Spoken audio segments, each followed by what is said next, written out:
Ça va?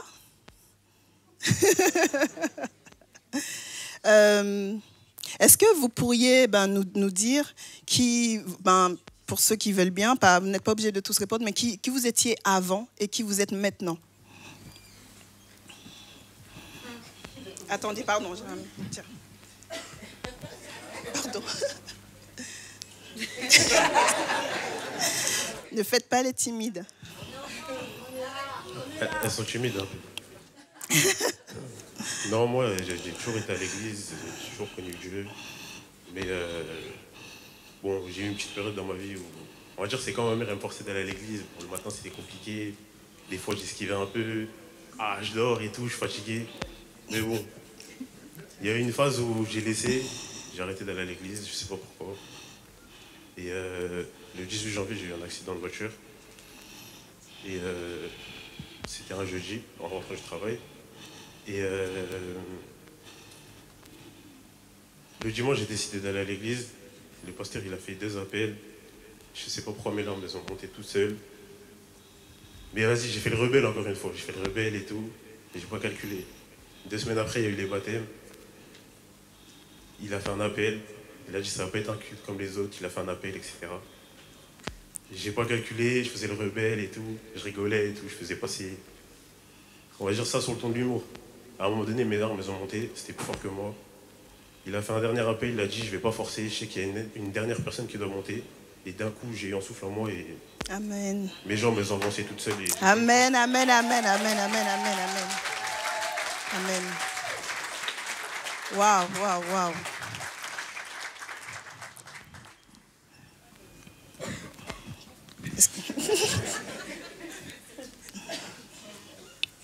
Alors, moi, avant Jésus, j'ai toujours été à l'église, etc. Pareil comme tu veux, c'était un appel, les larmes montaient très fort et tout, mais je continue à me rebeller et à pas monter sur scène. Mais ma mère, elle m'a beaucoup parlé et j'ai décidé d'aller voir le pasteur. Et du coup, avant de prendre cette décision, j'étais quelqu'un de triste, je me sentais seul, j'avais pas confiance en moi, mais je gardais ça à l'intérieur, je ne montrais pas à tout le monde. Et suite à la discussion avec le pasteur, comme je l'ai dit, il y a vraiment un truc qui s'est débloqué, j'ai tout remis à Jésus, vraiment, j'ai tout déposé. Amen. Et j'ai vraiment été apaisé. Amen, amen, amen.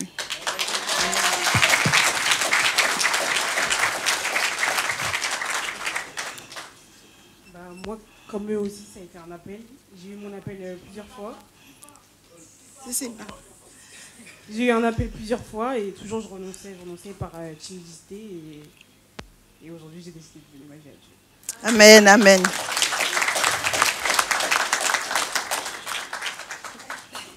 Vas-y, Maëlys.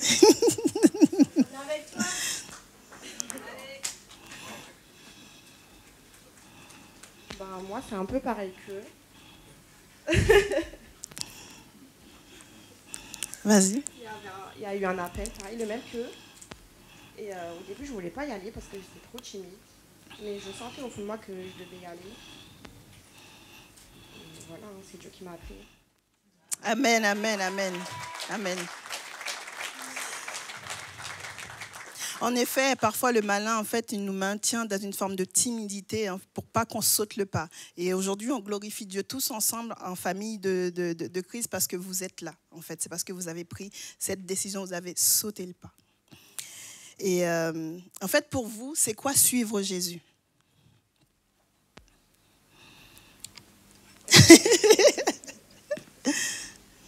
Pour moi, suivre Jésus, c'est vraiment un mode de vie, en fait. C'est vraiment le placer en premier dans Amen. ce qu'on fait, tout ce qu'on vit. Amen. Amen. Un peu pareil qu'elle, le mettre en premier dans sa vie.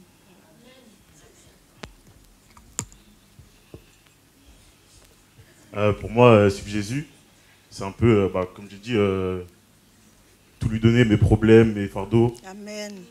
Et suivre sa parole, vraiment lui donner ma vie, quoi. Amen, amen, amen, amen. C'est pas grave, ça marche quand même.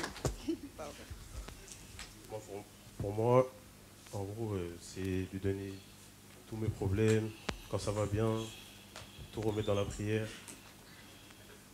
Venir à l'église. Même si des fois ça va être compliqué parce que je travaille de nuit, etc. Mais tout lui remettre dans ses mains parce qu'il a donné sa vie pour nous et Amen. la moindre des Amen. choses, c'est de lui donner la vie. Amen. Amen. Amen. Amen. Amen. Et pour finir, en fait, si vous auriez un conseil à donner à quelqu'un, justement, qui passe peut-être par les mêmes difficultés que vous, ou peut-être se poserait des questions, ou se dirait aussi, je suis timide, ou c'est pas fait pour moi, ou peut-être que il me reste encore beaucoup de temps, pourquoi aujourd'hui choisir de donner ma vie à Jésus? Qu'est-ce que vous lui diriez? Franchement, si je l'ai fait, vous pouvez le faire. Ça veut dire que n'ayez pas peur, ne soyez pas timide, n'ayez pas honte surtout. Surtout n'ayez pas honte et ça va le faire. Il sera avec vous tout le temps. Et voilà. Amen, amen, amen.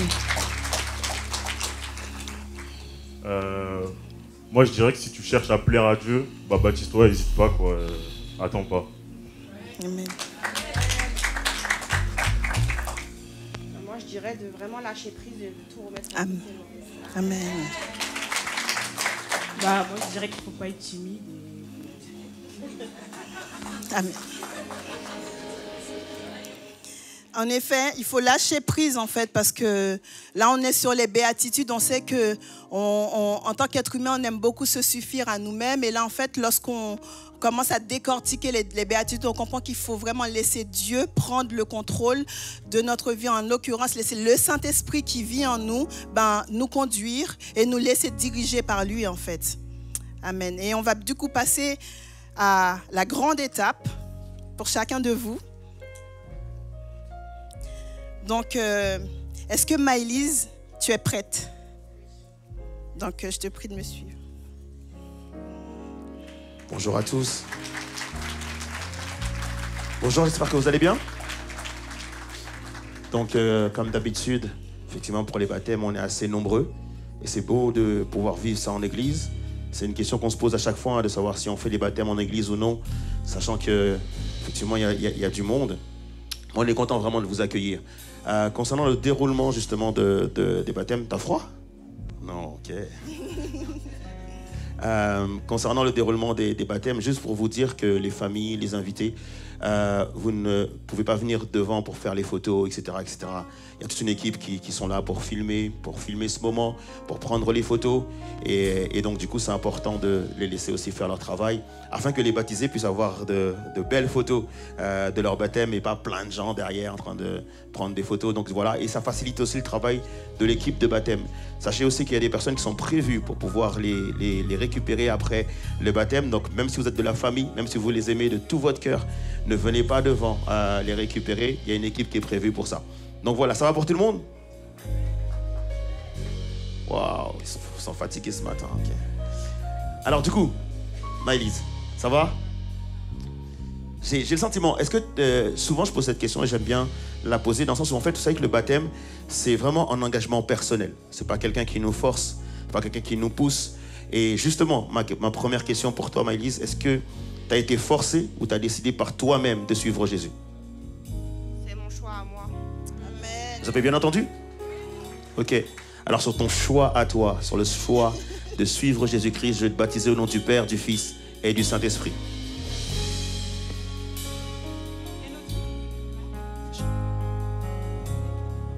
Tu es mon champion, muraille dont tu te tiens invincible. Tu remportes chaque combat. En toi je sais qui je suis. Couronné de confiance, je suis assis dans les lieux élevés, invincible, près de celui qui a triomphé. Ça va, Cynthia? C'est à ton tour maintenant. Est-ce que vous pouvez l'applaudir, s'il vous plaît?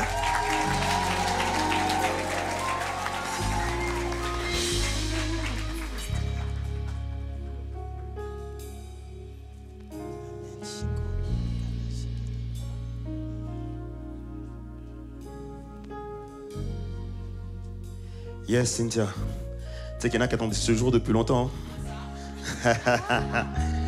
Ok, on est vraiment super content pour toi. Et félicitations pour ce choix. Et pareil pour Maëlys, est-ce que ce matin, ce choix que tu as fait, est-ce qu'il est personnel? Ou est-ce qu'on t'a mis la pression? Ou est-ce que vraiment c'est ton choix? C'était mon choix. Amen. Et donc tu décides de suivre Jésus jusqu'à ce qu'il revienne te chercher? Est-ce que je peux entendre un grand oui? Oui. Amen. Alors sur ta confession de foi, sur ta foi en Christ, je vais te baptiser au nom du Père, du Fils et du Saint-Esprit. Amen.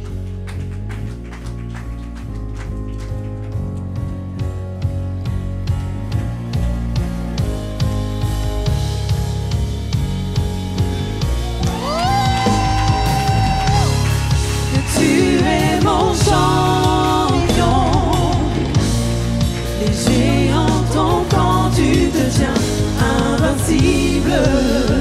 Tu remportes chaque combat. En toi je sais qui je suis.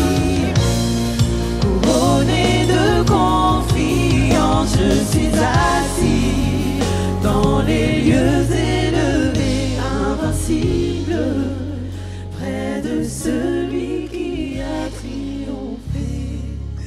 Tu as hâte, hein? C'est pour ça que tu ris. Est-ce que vous pouvez applaudir Kinsley, s'il vous plaît?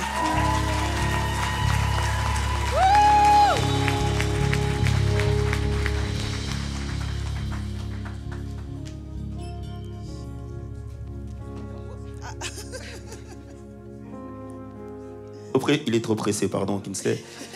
Ok. Alors, Kinsley, même question que tout à l'heure. Ce matin, est-ce que tu décides de choisir Jésus par toi-même?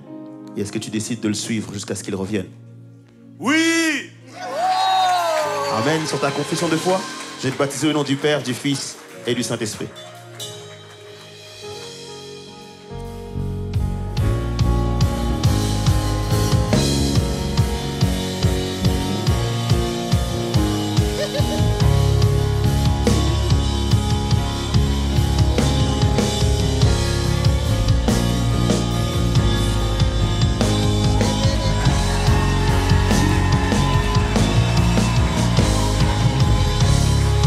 Tu es mon champion. Les géants tombent quand tu te tiens invincible. Tu remportes chaque combat. En toi je sais qui je suis. Couronné de confiance, je suis assis dans les lieux élevés, invincible, près de celui qui a triomphé. Alors, Steven, est-ce que vous pouvez l'applaudir, s'il vous plaît?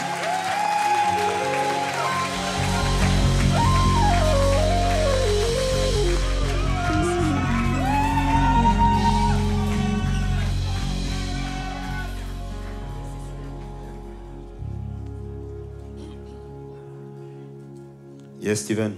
Si tu l'as fait, tout le monde peut le faire, c'est ça? Amen. Ok, ça me fait vraiment plaisir que tu sois là. Et même question pour tous les autres. Est-ce que ce matin, tu as décidé de suivre Jésus par toi-même, de ta propre conscience, de ton propre choix? Et est-ce que tu as décidé de le suivre jusqu'à ce qu'il revienne? Oui!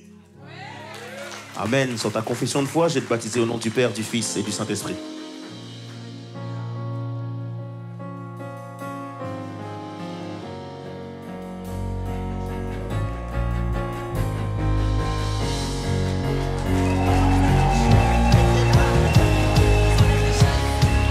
Tu es mon champion. Les géants tombent quand tu te tiens invincible. Tu remportes chaque combat.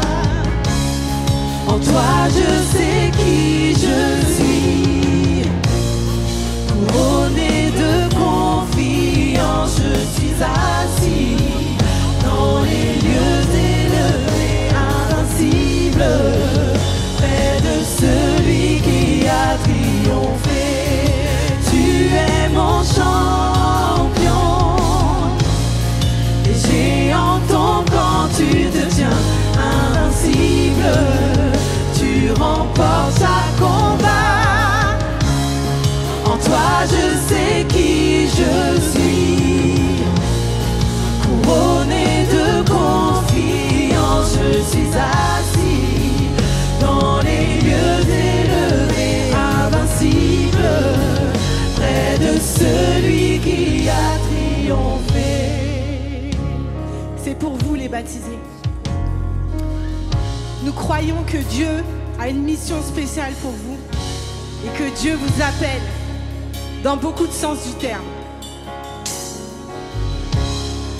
J'ai longtemps essayé de voir, j'ai mis du temps pour le croire, que quelqu'un comme moi pouvait porter ta victoire.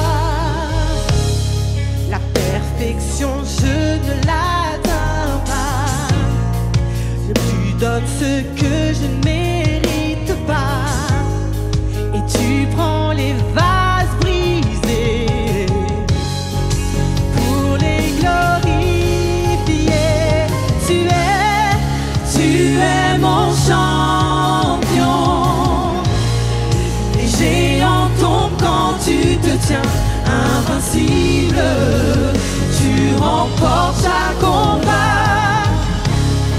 En toi je sais qui je suis.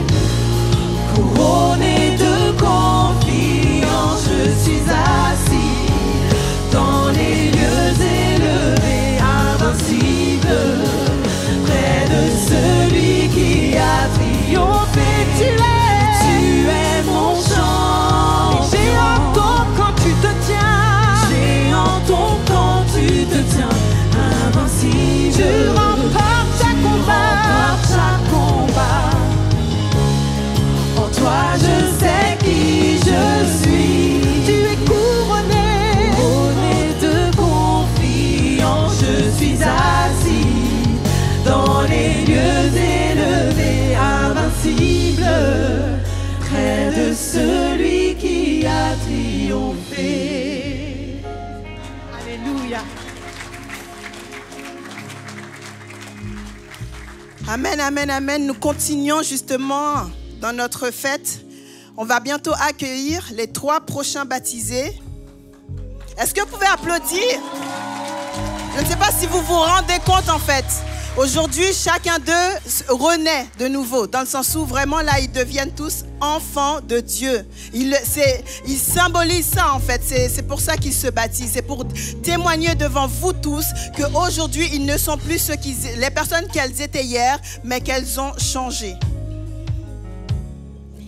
Donc, est-ce que nous pouvons accueillir chaleureusement Tessa?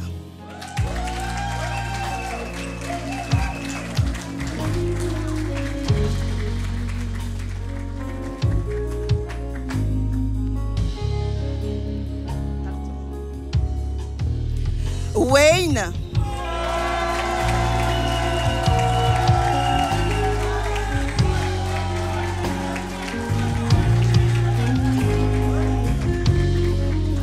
Et pour finir, Rodi.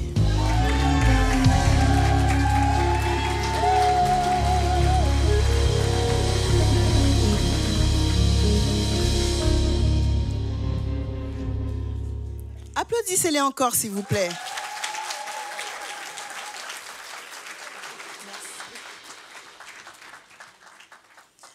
Waouh, je suis vraiment émue d'écouter tous vos différents témoignages. Est-ce que vous pourriez vraiment nous dire, chacun, en fait, comment est-ce que vous avez pu rencontrer Jésus? Qu'est-ce qui a chamboulé justement votre vie?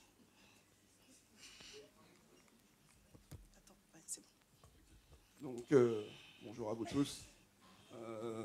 Je ne vais pas parler du passé parce que c'est un homme nouveau qui vient devant vous aujourd'hui. Amen.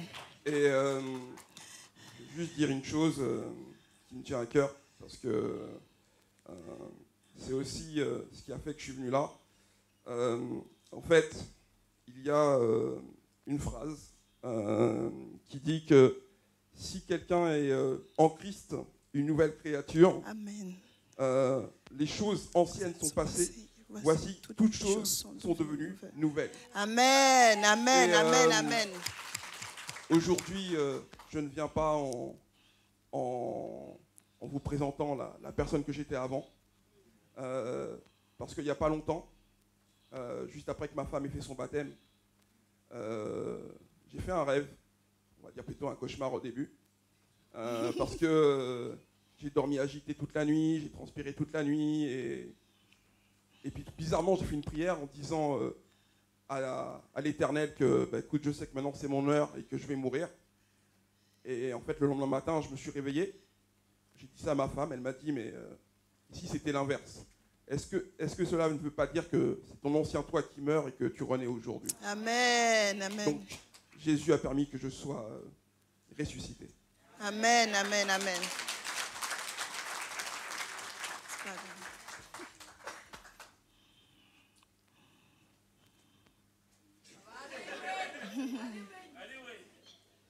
Alors moi, je connais Jésus depuis que je suis tout petit. Je suis né dans cette église, j'ai toujours été dans cette église-là. Et... Oui. Alors moi, tout a commencé...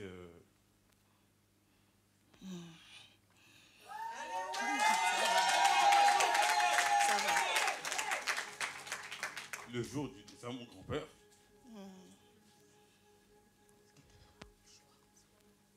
Ce jour-là, j'avais 14 ans, j'ai demandé à Dieu, mais si tu m'aimes, pourquoi tu me l'as enlevé? Alors que je l'aimais, c'était aussi comme mon père pour moi. Et je trouve qu'il était parti trop tôt et je demandais tout le temps ça à Dieu, si tu m'aimes, pourquoi tu me l'as enlevé? Et au fil du temps, dû à ça, je me suis éloigné de Dieu. J'étais froid, j'avais comme un sentiment qui me disait il t'aime pas, sinon il ne t'aurait jamais repris. Et je dirais merci toujours à Rudy, parce que Rudy, pendant cette période-là, était souvent avec moi. J'étais vraiment beaucoup avec lui. Même si je ne lui ai pas dit ce que j'avais au fond, il m'emmenait toujours, il était toujours là pour moi, il me parlait de Jésus tout le temps. Et au fil du temps, j'ai arrêté d'aller à l'église par rapport à ça. J'allais plus à l'église pendant 1 an, je pense, je suis plus allé à l'église. Ensuite, je suis retourné pour le baptême de ma cousine Wendy. Et ce jour-là, j'ai été touché par la présence de Dieu. Amen. Et qui me disait que mon grand-père était content là-haut, qu'il me voyait et que j'avais plus besoin d'être mal. Ensuite, juste après, quelques mois après, ma grand-mère est décédée.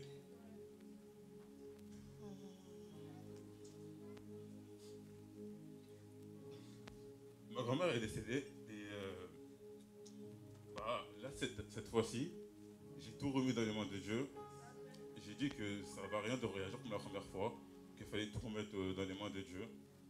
Et depuis que j'ai tout remis dans les mains de Dieu, Dieu m'avait dit que je devais plus me rapprocher de lui. Et le pasteur faisait souvent des appels. Je pense que j'ai fui au moins les appels pendant 2 ans. J'ai fui. J'étais timide, je voulais pas, je disais que non, c'était pas pour moi.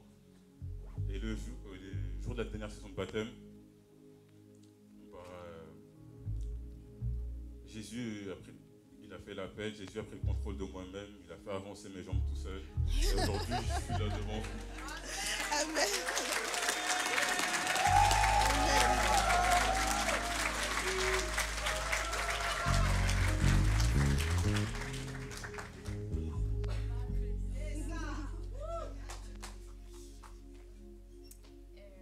Alors du coup, comme je disais dans ma vidéo, moi je viens d'une famille chrétienne catholique principalement.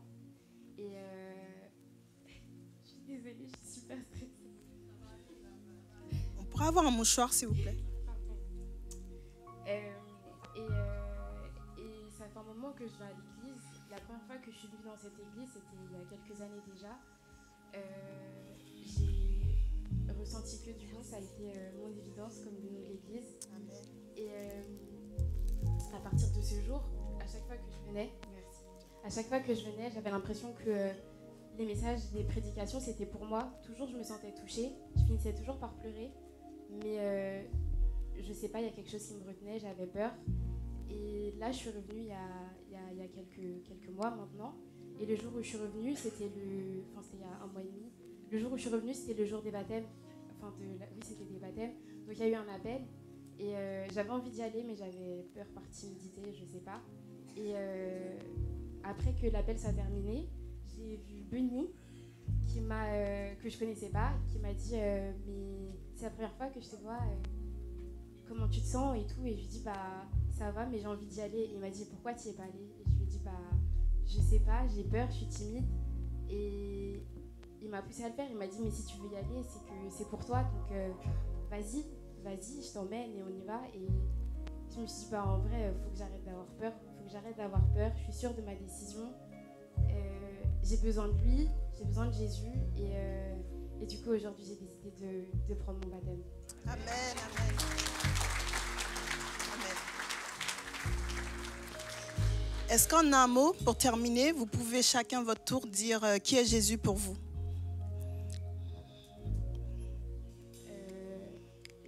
Je crois que Jésus c'est mon sauveur. Je traverse beaucoup de difficultés et je me dis que en fait faut que je lâche prise, qu'il est au contrôle de tout, qu'il a un plan pour moi et qu'il faut que je lui fasse 100% confiance parce que ça va aller. Amen, amen, amen. Un mot. Alors moi, pour moi Jésus c'est tout. C'est un mec qui te repose tes problèmes. Même quand tu vas bien, tu vas vers lui. Et c'est tout pour moi en tout cas. Amen, amen.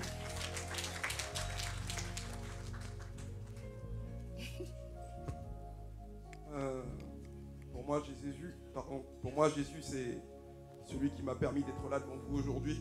Amen. Et de me confier justement des personnes comme le pasteur, sa femme, Marie, Serge, et surtout ma femme, d'être là devant vous et qui m'a aidé à me construire et à me renouveler aujourd'hui. Donc pour cela, je suis reconnaissant et je lui donne ma vie aujourd'hui. Amen, amen, amen, amen. Merci Seigneur. On va du coup passer au moment concret. Et je te demande, Tessa, du coup, de descendre. Trouver le pasteur pour... Les applaudissements sont timides, hein? Ouais. Ce matin. Yes. Merci Seigneur pour les vies. Amen. Et donc Tessa, je vais pouvoir te poser la même question. Est-ce que ce matin, je te laisse t'installer d'abord. Est-ce que ce matin, tu décides de donner ta vie à Jésus vraiment par ta propre conscience, sans avoir été forcé par personne? Et est-ce que tu veux le suivre jusqu'à ce qu'il revienne te chercher? Oui. Amen. Sur ta confession de foi, je vais te baptiser au nom du Père, du Fils et du Saint-Esprit.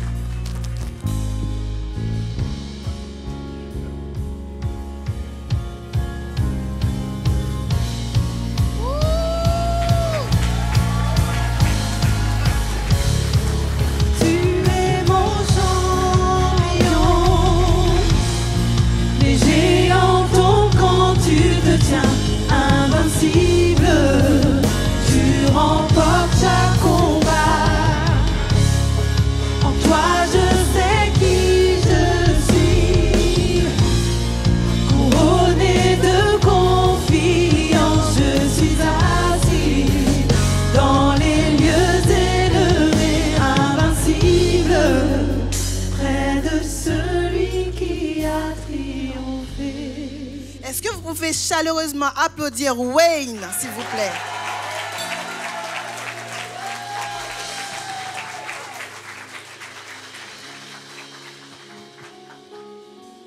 Amen, merci Wayne, tu t'es baptisé cette année. L'année prochaine, il n'y aura plus assez de place pour toi dans le bassin. Ils sont grands de nos jours, les enfants. Hein? Ok, Wayne, du coup, tu donnes ta vie aujourd'hui à Jésus. Est-ce que c'est ton propre choix? Parce que je sais que tu es né dans une famille chrétienne, est-ce que c'est ton propre choix? Et est-ce qu'aujourd'hui tu décides de suivre Jésus jusqu'à ce qu'il revienne te chercher? Oui. Amen. Sur ta confession de foi, je vais te baptiser au nom du Père, du Fils et du Saint-Esprit.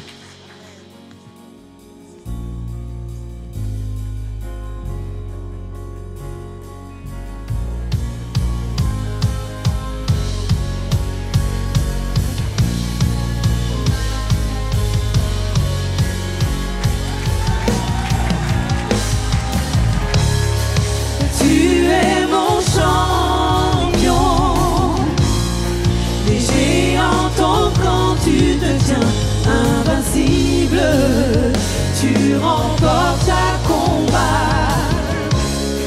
En toi je sais qui je suis, couronné de confiance, je suis assis dans les lieux élevés, invincible, près de celui qui a triomphé. Est-ce que vous pouvez applaudir Rodi, s'il vous plaît?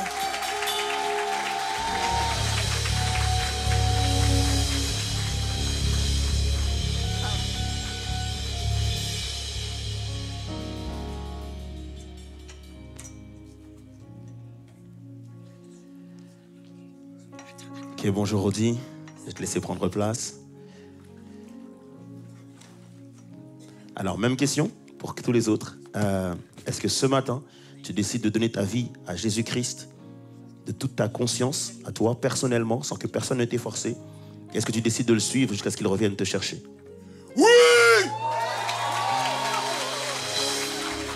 Amen. Je vais pouvoir te baptiser donc du coup au nom du Père, du Fils et du Saint-Esprit.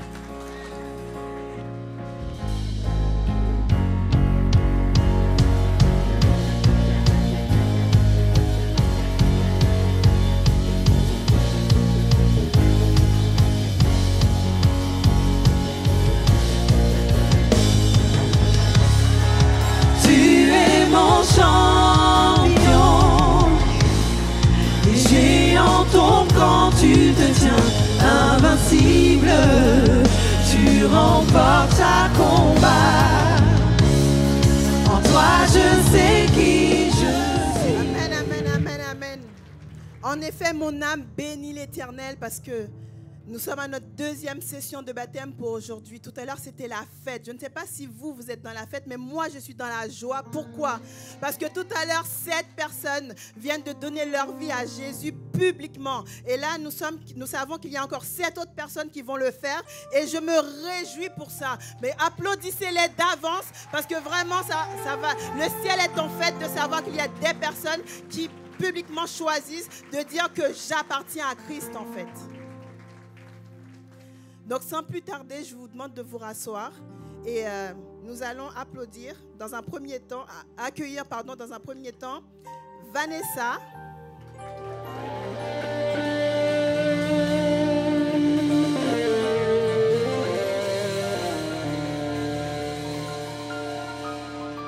Suivi de Mélina.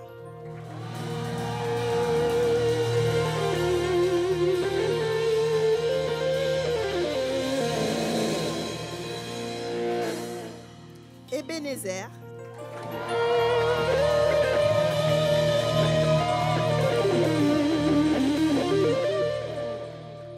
Et pour finir, Ray.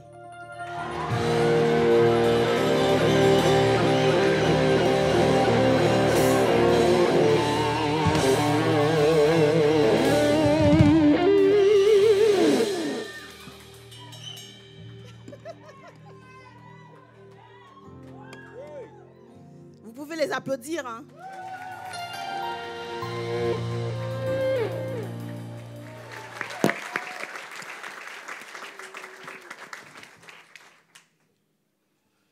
Et est-ce que justement, pour aller un peu plus loin, vous pourriez chacun votre tour nous raconter courtement comment s'est passée votre rencontre avec Jésus? Qui veut bien se lancer? On m'entend? Alors, bonjour à tous. Donc, je vais essayer de faire assez rapidement. Donc, pour que vous compreniez mieux l'histoire, il faut vous dire 2-3 trucs sur moi. Donc, premièrement, je suis quelqu'un qui rigole tout le temps, qui essaye tout le temps de rigoler, faire des blagues. Je fais partie de la team clown de la famille. Il faut aussi savoir que je suis quelqu'un qui garde tout pour moi, enfin beaucoup de choses. Du coup, la communication, c'est quelque chose qui est problématique. Et voilà. Du coup, moi, je viens d'une famille plutôt catholique, de par ma grand-mère. Mais mes parents, ils m'ont jamais vraiment inculqué la valeur de la religion. Donc, j'ai décidé de m'y intéresser toute seule, il y a à peu près 8 ans. Donc, j'avais une copine qui était déjà dedans à l'époque, donc elle m'a beaucoup aidée à mes débuts. Donc c'était voilà, c'était plutôt bien. Et du coup, durant ces 8 années, voilà, je vis ma vie tranquille, je prie, je vais un peu à l'église, tout ça, mais sans plus. Et je vois pas vraiment ce que le Seigneur fait dans ma vie. Et arrive du coup janvier 2024, où mon année, elle n'a pas super bien commencé. Donc c'est le 4 janvier, j'ai l'enterrement d'une copine d'enfance. Et quelques jours plus tard, j'ai mon copain qui me dit qui met fin à notre relation de 4 ans et demi. Relation qui est née d'une très grande et longue amitié, vu qu'on se connaît depuis la maternelle.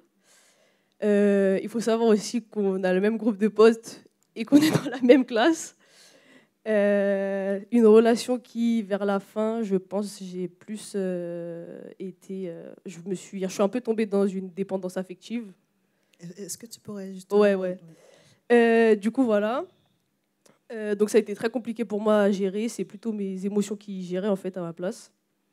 Donc voilà. Et ça a été aussi très compliqué pour moi parce que par la suite, mon groupe de potes, en fait, ils considéraient pas ça... Enfin, ils ne voyaient pas trop ça comme quelque chose de sérieux parce que quand ils me voyaient, je rigolais tout le temps. Donc, ils ont pu dire des choses et faire des choses qui m'ont extrêmement blessée et touchée. Est-ce que tu pourrais vraiment nous dire justement comment tu as pu dans mais c'est à la suite, du coup. Ouais. Parce que, pour que les autres puissent aussi parler. Du coup, je vais être plus brève. Donc, en gros, ça a été très compliqué pour moi à gérer. Je me sentais assez seule et je n'arrivais pas à gérer mes émotions. Du coup, j'ai engendré beaucoup de colère, de haine et de rancœur. Et un jour, j'étais chez moi toute seule. Du coup, on y est. C'est bon, c'est là, c'est maintenant. Du coup, je me retrouve chez moi toute seule et je commence à un peu m'asseoir par terre. Oui, je me croyais dans une chronique. Je m'assois un peu par terre et je commence à pleurer. Et c'est un cri à l'aide, en fait. Je dis au Seigneur, voilà, ce que tu m'as donné, c'est trop dur. J'arrive pas. J'arrive pas à le faire, j'arrive pas à le surmonter. Et d'un coup, en fait, je sens mon corps qui frissonne. Et je sens une présence, en fait. Donc là, je me dis que c'est Dieu. Je sens une présence et qui touche mon visage. Et en fait, là, c'est le Seigneur qui me touche et qui me dit même si tu n'y crois pas, tu vas y arriver et je serai là pour toi. Donc, suite à ça, il m'a attrapé par le callback et... Et là, je vais aller finir dans l'eau. Donc, voilà.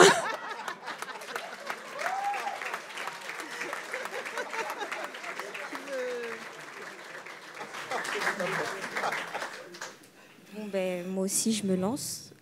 Bonjour à tous déjà. Je vais un peu raconter mon histoire. Elle n'est pas très longue, mais ça va le faire. Alors, moi, il faut savoir que je suis née dans une famille chrétienne aussi. Ma mère, c'est une haïtienne. Donc ça veut dire on m'a inculqué les 3 L: l'école, la caille, l'église. Rien d'autre. Donc ça veut dire les dimanches matins, je me levais, je devais aller à l'église, j'étais fâchée, je voulais pas. Et donc du coup, moi j'allais à l'église, je savais pas pourquoi. Je me suis dit pourquoi en fait je vais à l'église. Et faut savoir que quand j'étais en 4e, il y a eu 2 événements qui m'ont marquée et ça m'a changé totalement. Ça m'a brisée. Et il faut savoir que moi, je suis quelqu'un, j'aime bien faire rire les gens, je garde tout pour moi.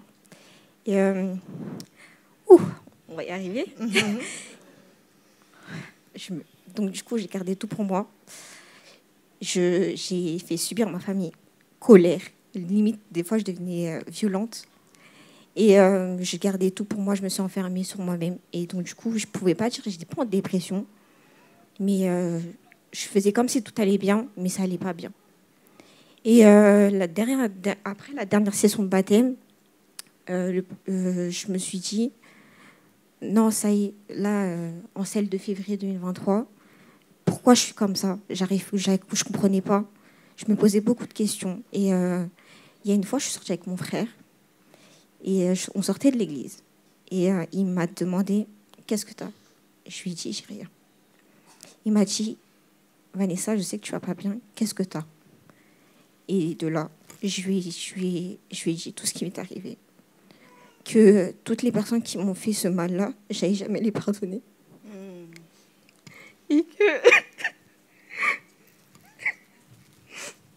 Et que j'allais pas réussir à aller de l'avant. Et donc, du coup, j'ai gardé tout pour moi. Et personne chez moi ne savait que j'allais mal, parce que je ne le montrais pas. Et donc, du coup, je vais expliquer à mon frère. J'ai vu dans ses yeux la déception, parce qu'il s'est dit qu'il n'était pas là pour moi. Et ça m'a brisé, entre guillemets, parce que j'ai dit qu'il y avait des gens pour moi, pour me soutenir. Et je n'ai pas su leur dire. Et que j'ai gardé tout pour moi, que je me suis brisée. Et que ça m'a empêchée d'aller de l'avant. Et je suis rentrée chez moi. Je me suis dit, ça y est, c'est fini. Je vais arrêter de me coucher en pleurant. Que ça y est, j'en ai marre que comment la vie que je mène, c'est pas normal. Je suis toute jeune. Je ne comprends pas pourquoi ça m'arrive. Et je me suis mise à prier.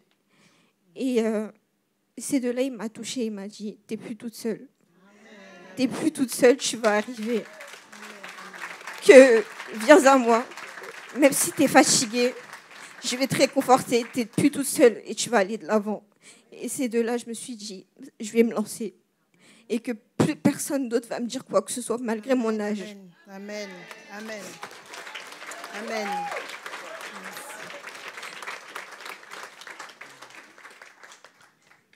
Moi, je suis fier d'être là. Amen.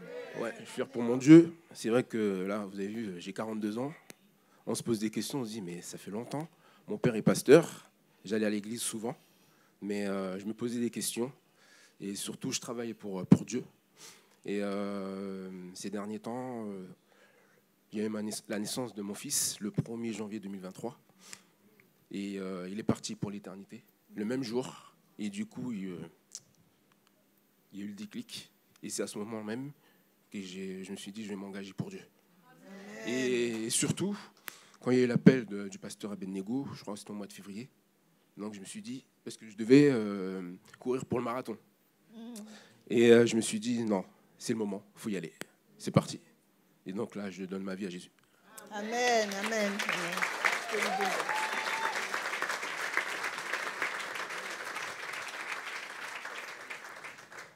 Bonjour à tous. Moi, mon parcours, il a été assez long.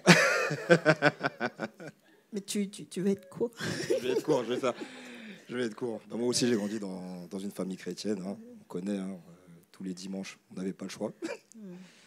Mais je dois dire que c'est grâce à ma mère et tout que j'ai appris à connaître Dieu. Je lui dois beaucoup par rapport à ça. Elle a tout le temps prié. Elle a tout le temps été en prière. Et je dois dire aussi qu'aujourd'hui, c'est le résultat. Le résultat, il est là aujourd'hui. Amen, amen, amen, amen, amen.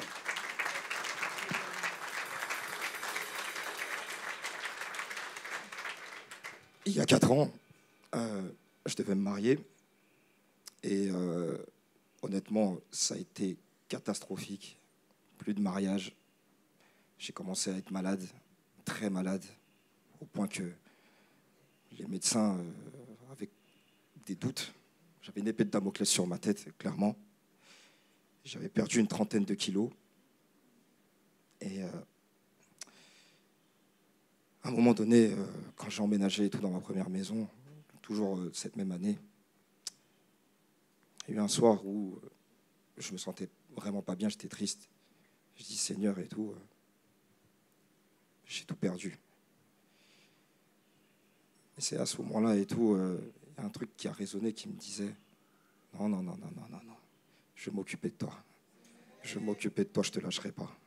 Et 6 mois plus tard, ce que les médecins avaient dit, que ça allait prendre du temps et tout pour que je me rétablisse, en 6 mois, j'avais récupéré ces 30 kilos. Amen, amen, amen, amen. Malgré ça, j'avais continué et tout à lutter parce que je sentais que je devais mettre Dieu en avant dans ce que je faisais. Je devais le mettre, je devais le faire. Et j'ai commencé et tout. J'ai commencé à cheminer. Excusez-moi. J'ai cheminé aujourd'hui, jusqu'à aujourd'hui, et je viens saisir ma victoire. Amen, amen, amen. Amen. Amen. Amen. Merci Seigneur. En effet, J'aimerais dire à quelqu'un qui passe par des temps difficiles que le Seigneur est là, en fait. Il frappe à la porte de ton cœur, lâche prise, laisse-le entrer. Et il va vraiment vous permettre de vivre un plein épanouissement que vous n'avez jamais connu. Donc, on va passer à l'étape, à la grande étape pour tout le monde. Et du coup, Vanessa, je te demande de descendre pour pouvoir te laisser immerger dans l'eau par le pasteur.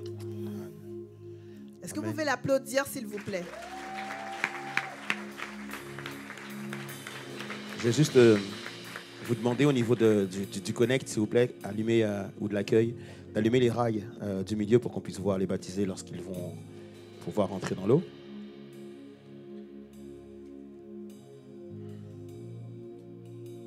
Merci beaucoup. Yes, qu'on peut l'applaudir, s'il vous plaît? Ça va? Ça va, ça va? Ça va, l'eau, elle est bonne?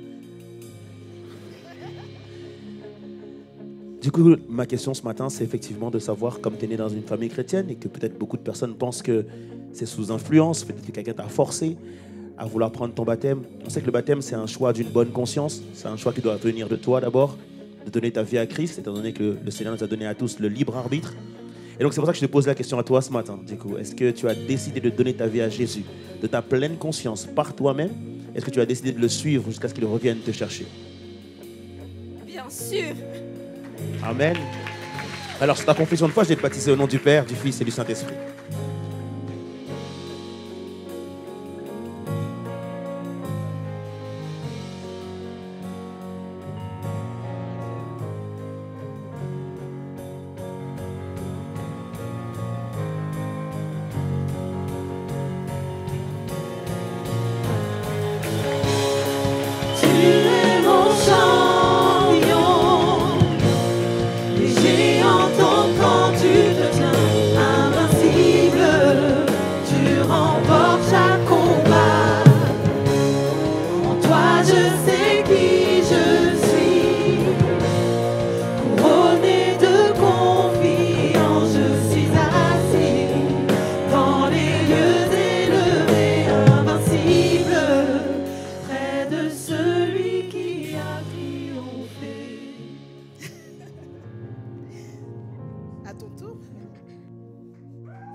Yes. C'est Melou, c'est ça? Vous pouvez l'applaudir, s'il vous plaît. Super. T'es content d'être là? Carrément, wesh. Ok. Du coup, écoute. Est-ce que ce matin, tu décides de donner ta vie à Jésus par ton propre choix, pleine conscience, personne ne t'a forcé? Est-ce que tu es décidé et déterminé à le suivre jusqu'à ce qu'il revienne te chercher? Oui, oui, oui. Ok. Sur ta confession de foi, je vais te baptiser au nom du Père, du Fils et du Saint-Esprit.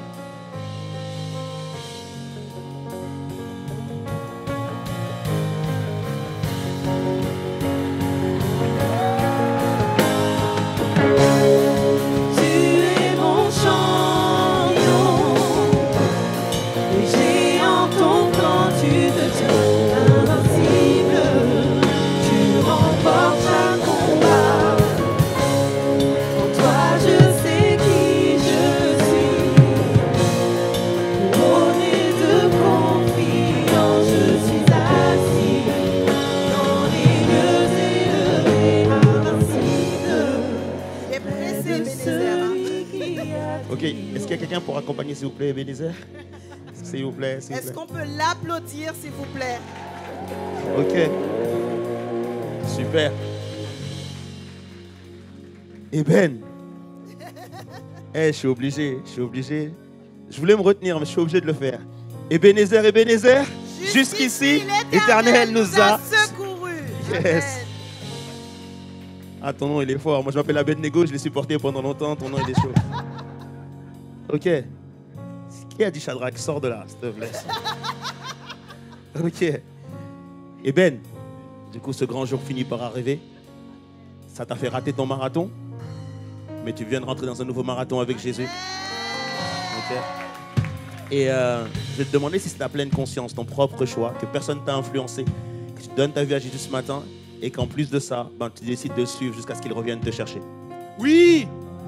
Amen.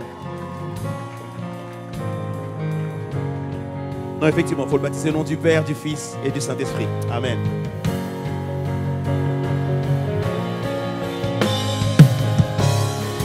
Tu es mon champion, les géants tombent quand tu te tiens invincible. Tu remportes chaque combat. En toi je sais qui je suis. Couronné de confiance, je suis assis dans les lieux élevés, invincible, près de celui qui a triomphé. Sous vos applaudissements très chaleureux, accueillez Ray.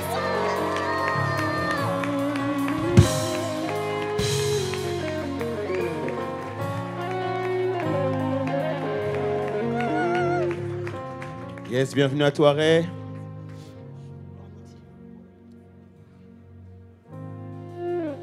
Ça va, elle est bonne?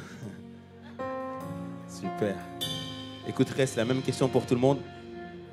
Est-ce que ce matin, tu décides de donner ta vie à Christ, mais c'est vraiment ton propre choix, personne ne t'a influencé, et que tu décides de le suivre jusqu'à ce qu'il revienne te chercher?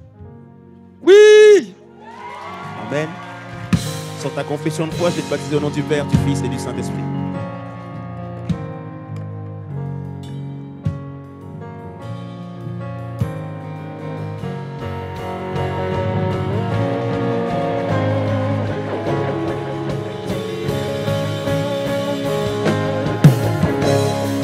Tu es mon champion, les géants tombent quand tu te tiens invincible.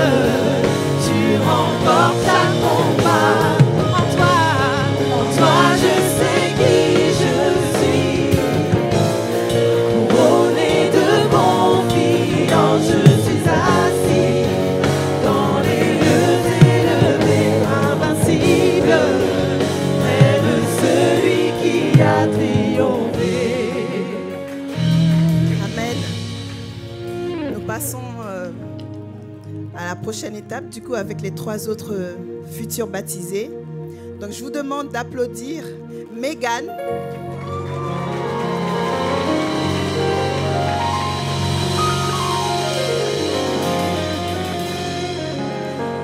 Mathieu,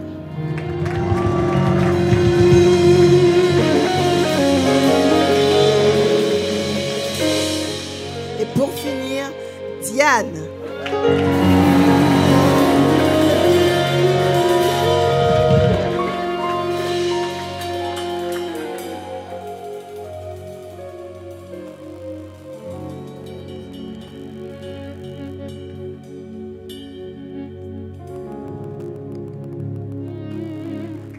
Amen.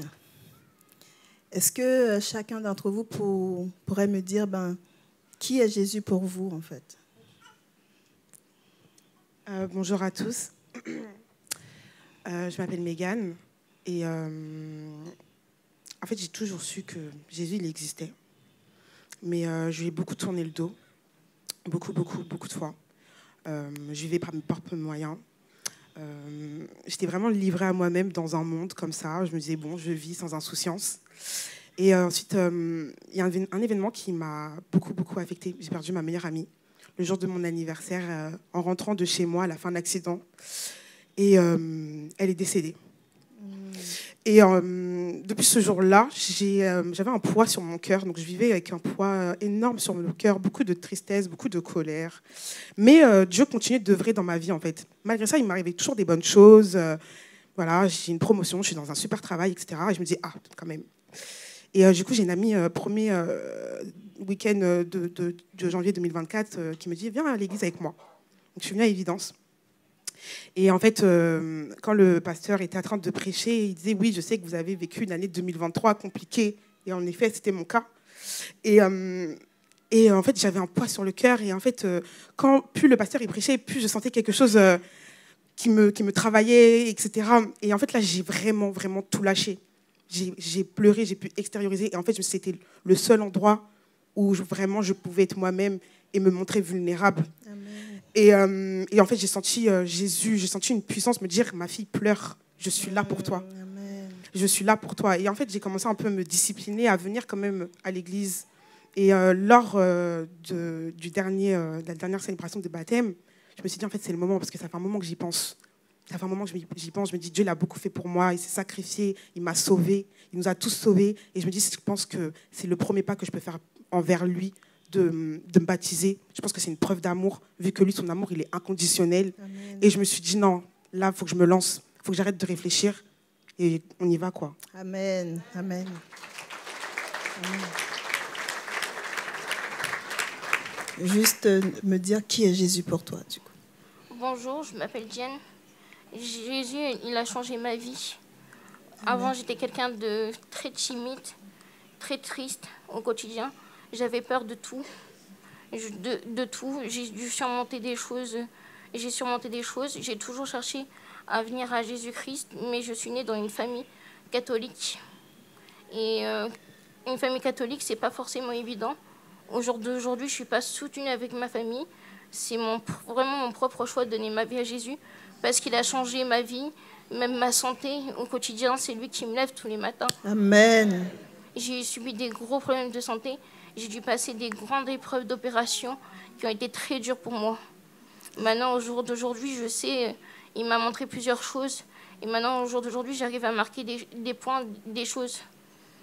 J'ai eu aussi des visions de choses spirituelles, comme j'ai pu voir un autre monde. Une fois, j'étais avec ma famille, personne ne m'a cru.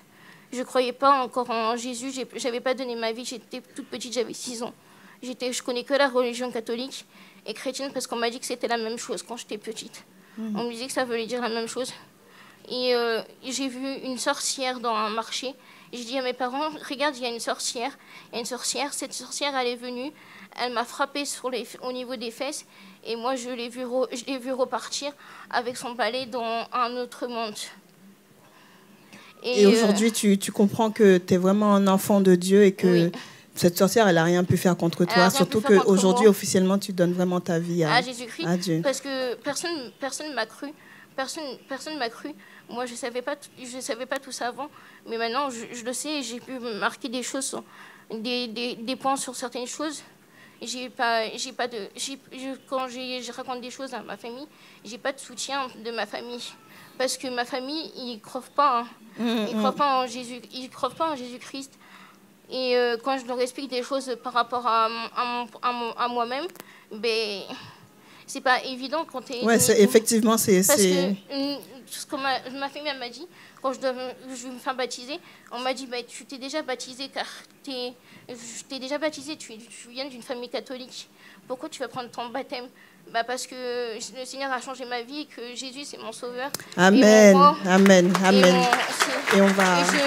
Je l'aime et j'ai besoin de lui au quotidien. Le dire publiquement. Sans lui, je peux pas avancer au jour d'aujourd'hui.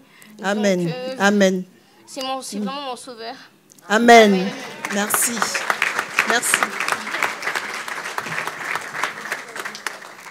Bonjour tout le monde. Alors moi, depuis longtemps, Jésus était avec moi, mais je lui donnais vraiment pas d'importance. Et en fait, depuis tout petit, j'ai toujours été très persécuté. Et ça me rendait vraiment très violent, très méchant. Et je sais que mes proches ont beaucoup souffert. À cause de cela, j'avais beaucoup de mauvaises fréquentations également. Et en fait, je marchais dans une église à un moment donné et ça allait beaucoup mieux. Et l'église en question, elle m'a blessé. Du coup, j'ai arrêté d'aller à l'église. Je commençais à tomber lentement dans une dépression. Mais je le gardais pour moi. Parce que pour moi, c'était inconcevable de dire ce que je ressentais. Surtout quand on vient d'un quartier, il faut rester fort, quoi qu'il arrive. C'est la mentalité, soi-disant. Et vraiment, à ce moment-là, Dieu a fait en sorte que je retrouve mes cousins qui m'ont vite remis sur le droit chemin. Je me sentais tout le temps seul. Là, j'étais vraiment plus du tout seul. Et mon cousin a vu que je n'avais pas d'église et il a prévenu mon tonton qui m'a conseillé de venir à Évidence. Et là, Dieu a vraiment commencé à travailler en moi, à vraiment me changer. comme pas possible. J'étais très rancunier et aujourd'hui, j'arrive à pardonner des choses vraiment très rapidement. Et vraiment, je le bénis, je le remercie pour ça. Et vraiment, là où il m'a appelé, c'était vraiment la dernière célébration de baptême en février. Je me rappelle, je suis arrivé en retard et j'avais vraiment pas envie d'y aller, mais quelque chose me disait d'y aller quand même. Je suis parti. Et en fait, le pasteur, je disais que cette cérémonie allait être spéciale. Et avant qu'il fasse l'appel, parce que j'avais déjà demandé à un frère comment on fait pour se faire baptiser, mais il m'a dit qu'il fallait un entretien avec le pasteur et Dieu savait très bien que j'allais jamais aller jusqu'au bout. Du coup, au moment où le pasteur il fait l'appel, je savais déjà qu'il allait faire cet appel et mon cœur il devenait lourd et je me sentais vraiment pas bien, j'arrivais pas à respirer. Et directement, je me retourne vers mon cousin, je lui dis qu'il faut que je sorte parce que j'ai envie de tomber dans les pommes, je me sens pas bien. Et en fait, il me regarde, il dit non, c'est pas ça. Et il me pousse devant. Et je remercie vraiment le Seigneur parce que Dieu, il fait bien les choses. Il me pousse devant et voilà. Waouh, le clin d'œil de Dieu. J'aimerais vraiment rappeler à quelqu'un que effectivement, Jésus, c'est le consolateur. Jésus, c'est le protecteur. Et Jésus aussi, c'est l'amour, le vrai amour. Donc, on va maintenant continuer à nous réjouir avec nos futurs baptisés. Et je fais place du coup à Mégane. Applaudissez-la, s'il vous plaît.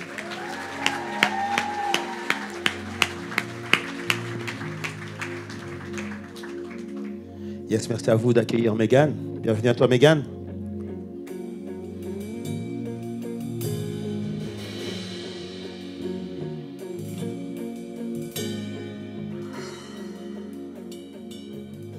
Du coup, je vais te poser la même question qu'à chaque personne. Est-ce que ce matin, tu donnes ta vie à Jésus-Christ, c'est ton propre choix, que personne ne t'a poussé à le faire, et c'est un choix de ta pleine conscience, et tu es décidé à le suivre jusqu'à ce qu'il revienne te chercher? Oui. Amen. Sur ta confession de foi, je vais te baptiser au nom du Père, du Fils et du Saint-Esprit.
Yes, Mathieu. Je ne sais pas si ce cousin il se trouve ici. Est-ce que le cousin il est là? Il est là. Ok. J'espère que c'est pas lui qui va te pousser dans l'eau là, du coup. Super. Bienvenue à toi. Un plaisir de pouvoir te baptiser aujourd'hui. Mais avant ça là, je veux savoir, est-ce que c'est vraiment ton propre choix? C'est pas le choix de quelqu'un d'autre. C'est vraiment ton choix à toi de vouloir suivre Jésus et en même temps de le suivre jusqu'à ce qu'il revienne te chercher. Oui. Amen. Sur ta confession de foi, je vais te baptiser au nom du Père, du Fils et du Saint-Esprit.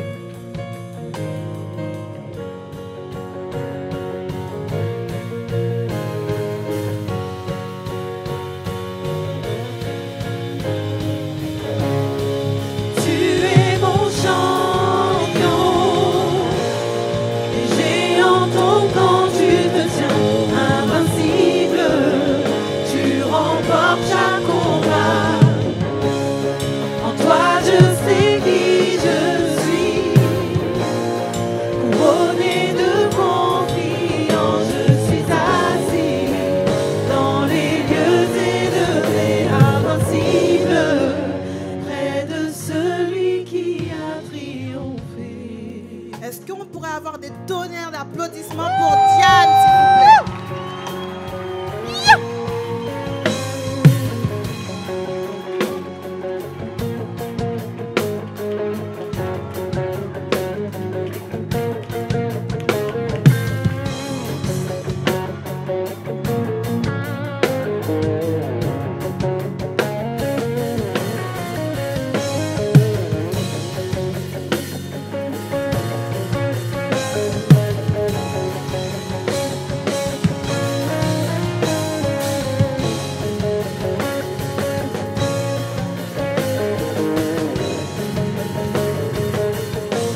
du coup, Diane. Donc, du coup, est-ce que ce matin, tu décides de suivre Jésus de ton propre chef, de ta propre volonté? Ok, et tu dis...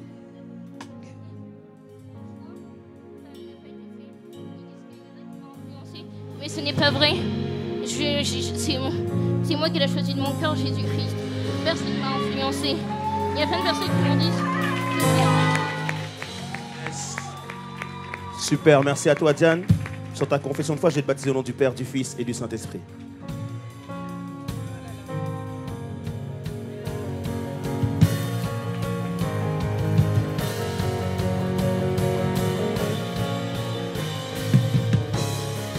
Tu es mon champion. Les géants tombent quand tu te tiens invincible. Tu remportes un combat. En toi je sais qui je suis.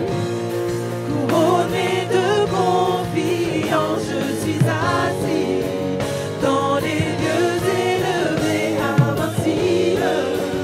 Près de celui qui... Jésus est le champion. Tu es mon champion. Les géants tombent quand tu te tiens invincible. Tu remportes chaque combat. En toi je sais qui je suis. Couronné de confiance, je suis assis dans les lieux élevés, invincible, près de celui qui a triomphé. Aujourd'hui, nous sommes témoins de grandes choses. Aujourd'hui, nous sommes témoins de personnes qui n'ont pas regardé à leur faiblesse, à leur arrière-plan. Nous sommes témoins de personnes qui ont saisi la promesse de Jésus. Je serai avec toi jusqu'à la fin du monde. Et nous allons tous nous lever, tous ceux qui le peuvent, pour affirmer avec eux qu'au jour 1 de conversion, ou 40 ans, 50 ans plus tard, l'autorité de Jésus est toujours la même, n'est-ce pas?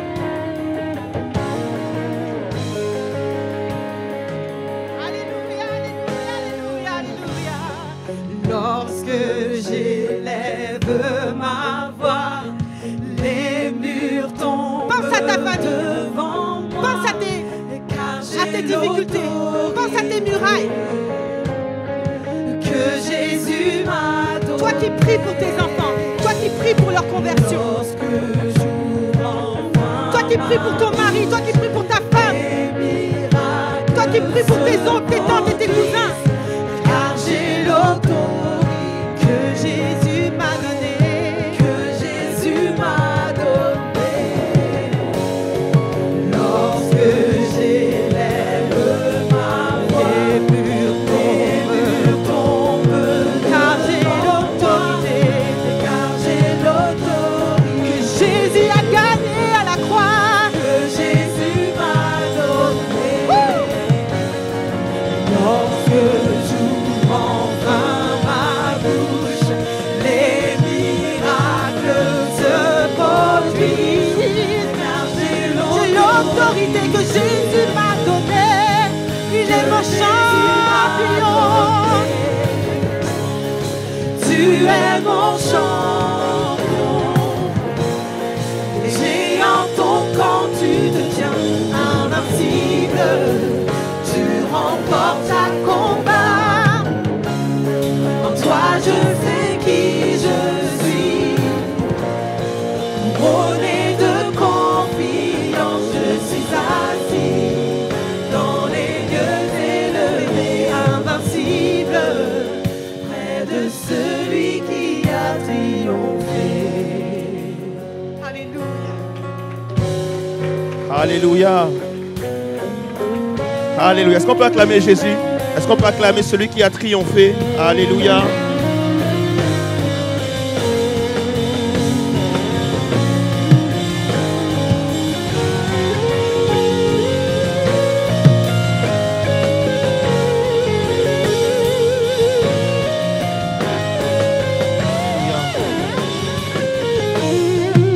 Vous savez les amis, souvent lorsque on a une réussite personnelle, on tend à vouloir faire une fête, n'est-ce pas? Lorsqu'on a réussi quelque chose dans notre vie, que ce soit le bac, que ce soit un mariage, que ce soit un baptême, que ce soit la chose pour laquelle on est conscient d'avoir cravaché, d'avoir travaillé. Et lorsqu'on réussit, on invite du monde, on le scande, on le crie sur tous les toits. Laissez-moi vous dire que la réussite de Jésus-Christ, c'est les baptêmes, les amis. Pourquoi il s'est battu, pourquoi il est mort à la croix, pourquoi il a été à Golgotha, pourquoi il a fait tout cela, en fait, c'est pour les baptêmes. La Ligue des champions de Jésus-Christ, ce sont les baptêmes, les amis. Et normalement, en tant qu'Église, on devrait pouvoir être reconnaissant, être content, même si tu n'es pas en fête. Mais est-ce que tu peux fêter avec Jésus? Est-ce que tu peux fêter avec Jésus? Alléluia. Et lui, il est content. Lui, il est content. Lui, il est content. Quand il voit ça, lui, il est content. Il dit, je ne suis pas mort en vain. Je ne suis pas venu sur la terre en vain. Tout ce que j'ai fait, les coups que j'ai pris, ça n'a pas été en vain. Les clous, ça n'a pas été en vain. Le sang versé, ça n'a pas été en vain. Les coups de bâton, ça n'a pas été en vain. Les crachats, les moqueries, tout ça, ça n'a pas été en vain. Parce que grâce à ces baptêmes ce matin, je gagne ma Ligue des champions. Tous mes trophées sont là. Tous mes trophées sont là. Les trophées de Jésus-Christ sont là. Et il n'y a pas que des 7 baptisés, mais je crois que plusieurs personnes dans l'église sont passées de la mort à la vie un jour. Vous êtes les trophées de Jésus-Christ. Vous êtes les médailles d'or de Jésus. Et on peut acclamer Jésus pour cela et lui dire merci. Alléluia, tu es digne, Seigneur Jésus, pour ce que tu as fait. Merci, Seigneur Dieu. Alléluia. On va pouvoir passer au temps de prédication. Je vais prier. Seigneur, je te remercie parce que tu fais grâce. Je te remercie parce que chaque vie est précieuse pour toi. Tu nous le rappelles dans une belle parabole disant que tu as abandonné 99 de tes brebis pour aller chercher celle qui est perdue. Il n'existe pas une vie qui ne soit pas importante à tes yeux. Et même quelqu'un qui ne te connaît pas, même quelqu'un qui refuse de vouloir te connaître, même quelqu'un qui te condamnerait même, sa vie est quand même importante à tes yeux. Tu dis que lorsque nous étions tes ennemis, tu as donné ta vie, Seigneur Jésus, pour le salut de quiconque croit. Alors ce matin, Père, je veux croire qu'il y a des personnes qui vont te donner leur vie. Je veux croire qu'il y a des vies qui peuvent être transformées. Parce qu'en 2024, tu n'as pas changé. Tu es le même hier, aujourd'hui et éternellement. Que tu puisses parler à nos cœurs, Seigneur Dieu, comme tu l'as fait au travers de ces témoignages, comme tu l'as fait au travers des chants, que maintenant, au travers de la prédication aussi, tu puisses continuer ton œuvre et parler au cœur, afin que, Seigneur Dieu, quelqu'un trouve bon de se réconcilier avec toi ce matin, que quelqu'un puisse accepter de perdre le combat et de lâcher prise et d'accepter de recevoir, d'accueillir au nom de Jésus-Christ, Jésus dans sa vie. Amen et Amen. Soyez bénis. Est-ce que tout le monde va bien? Oh là là. Est-ce que tout le monde va bien? J'assure, au premier culte, ils étaient plus réveillés que ça. Est-ce que tout le monde va bien ce matin? Ok. Du coup, j'espère que tout le monde va aller bien après la prédication. Le titre de la prédication, c'est « Malheureux les forts ». Dis à ton voisin « Malheureux le fort ». Tout à l'heure, j'ai entendu quelqu'un donner un témoignage disant qu'au quartier, tu dois être fort. Ok. Malheureux les forts. On est dans les béatitudes et c'est notre série qui est sur les 50 jours pour une vie transformée. Ce matin, nous avons reçu les livres. Est-ce qu'on peut remercier le Seigneur pour cela? On a reçu les livres. Et donc, si tu fais partie de l'Église Évidence, c'est que tu as à cœur de participer donc, à ces 50 jours pour changer de vie, pour être transformé. Je t'invite à prendre un livre. Il y a vraiment plein de richesses à l'intérieur, des choses à lire, des choses à méditer, des pages dans lesquelles tu pourras écrire des choses que tu as reçues. Et en tout cas, voilà, ce sera ce livre qui va pouvoir t'accompagner vraiment par rapport aux 50 jours. Le passage que nous avons choisi par rapport aux 50 jours, c'est Matthieu chapitre 5, les 12 premiers versets qui nous parlent des béatitudes. Okay? Béatitude, si tu veux le traduire très rapidement, tu peux dire la bonne attitude, la bonne manière de faire, etc. Et donc, du coup, c'est fait pour toutes les personnes qui veulent être disciples de Jésus-Christ. Est-ce qu'il y a des disciples de Jésus ce matin? Oh, vous n'êtes pas nombreux. Est-ce qu'il y a vraiment des disciples de Jésus ce matin? Ok. Si tu es disciple de Jésus-Christ, tu dois lire les béatitudes. Est-ce qu'on est d'accord avec ça ou pas? Je crois que c'est un vrai sujet parce que je pense que les béatitudes ne sont pas assez lues. Dans le sens où très peu de personnes vont se dire « je vais ouvrir la Bible pour aller lire les béatitudes ». Or, je pense que dans la volonté de Jésus, c'est que non seulement tu puisses lire les béatitudes, mais comme si tu allais pouvoir les écrire et les placarder quelque part. On est d'accord que lorsqu'on était à l'école, effectivement, on nous donnait les devoirs à faire. Et quelque part, en fait, tu avais un tableau de ta semaine, de ce que tu devais faire. Pourquoi tu avais un tableau de la semaine? C'est pour ne pas oublier. Est-ce qu'on est d'accord qu'on est tous oublieux? Moi, le premier, ok, on est tous oublieux. Mais cependant, en fait, Jésus veut que tu puisses garder les béatitudes, que tu puisses les garder dans ton cœur, que tu puisses les mettre quelque part afin de les lire et surtout de les mettre en pratique. Beaucoup de personnes disent que c'est beau, les béatitudes. Beaucoup de personnes disent que les messages de Jésus-Christ sont de beaux messages. Mais ce qui importe à Jésus, c'est que non seulement tu entendes, parce qu'il dit que celui qui a des oreilles, ok, non seulement tu entendes, mais que tu puisses aussi surtout mettre en pratique. D'ailleurs, en hébreu, en fait, l'image de celui qui entend, c'est celui qui met en pratique. Ce n'est pas celui qui écoute. Vous voyez ce que je veux dire ou pas? En fait, c'est lorsque tu mets en pratique qu'on dit que tu as entendu. Mais si tu ne mets pas en pratique, ben ça voudrait dire quelque part que tu n'as pas entendu. Parce qu'en fait, entendre signifie être en accord. Entendre signifie être en harmonie. Entendre, ça veut dire je suis avec. Ce n'est pas simplement j'écoute. Et c'est pour ça que Jacques dira, mettez en pratique la parole et ne vous bornez pas seulement à l'écouter en comptant sur vos faux raisonnements. Donc c'est important que tu puisses entendre. Dis à ton voisin, tu dois entendre ce matin. Ok? Malheureux les forts. Et voilà ce que Jésus dit dans sa béatitude. Donc du coup, la 3e béatitude, verset 5, où il dit, heureux ceux qui sont doux, car Dieu leur donnera la terre en héritage. Heureux ceux qui sont doux, car Dieu leur donnera la terre en héritage. C'est ce qu'on devrait dire à tous les quartiers. Heureux ceux qui sont doux. Je crois qu'ils vont te lapider si tu dis ça. Être doux, ce n'est pas quelque chose qui serait un avantage, quelque chose que l'on recherche. Parce qu'on nous a toujours appris que être doux, c'est quelque part être un pigeon. C'est quelque part se faire avoir. C'est quelque part se faire marcher dessus. Est-ce qu'on est d'accord avec ça ou pas? C'est être gentil. Et en général, tu vas dire, non, moi, il ne faut pas que tu sois trop gentil dans la vie. Il faut que tu fasses attention parce que les gens vont profiter de ta gentillesse. Donc du coup, être doux, ce n'est pas quelque chose que l'on recherche. Cependant, j'aimerais dire à quelqu'un d'abord que être doux, ce n'est pas être faible. Est-ce qu'on est d'accord avec ça ou pas? Non, ils ne sont pas d'accord, il faut que je leur fasse la démonstration. Est-ce que être doux, ce n'est pas être faible? La douceur, ce n'est pas la faiblesse. Un jour, dans un bus, c'était dans les années 1930, à l'arrière d'un bus va se passer une scène assez bizarre, dans le sens où, en fait, il y a un homme qui est de couleur noire qui est assis au fond du bus et 3 hommes de couleur blanche. C'est à l'époque de la ségrégation, problème de racisme, etc., etc. Et donc, on est à Détroit, dans un quartier compliqué. Et donc, du coup, il y a un gars qui est assis au fond du bus, il est de couleur noire. 3 hommes de couleur blanche arrivent et commencent à l'insulter, commencent à le critiquer, commencent à l'insulter de tous les mots. Et ils insistent, ils insultent tous les 3. Et du coup, l'homme ne bouge pas, il ne réagit pas à leurs insultes. Et eux continuent à l'insulter. Et à un moment donné, lorsqu'il arrive à sa station où il doit descendre, il se lève et il prend dans sa poche une carte de visite et il leur tend, il leur remet. Et du coup, il récupère la carte de visite et lui, il descend. Une fois qu'il est descendu du bus, il y en a un qui se dit, bon, vas-y, je vais lire la carte de visite. Et donc, il lit sur la carte de visite, il y a écrit « Joe Louis, boxeur ». En fait, Joe Louis, ou Joe Louis, est en réalité le boxeur poids lourd qui a remporté le titre de champion du monde des poids lourds de 1937 à 1949. Plus de 10 ans de règne.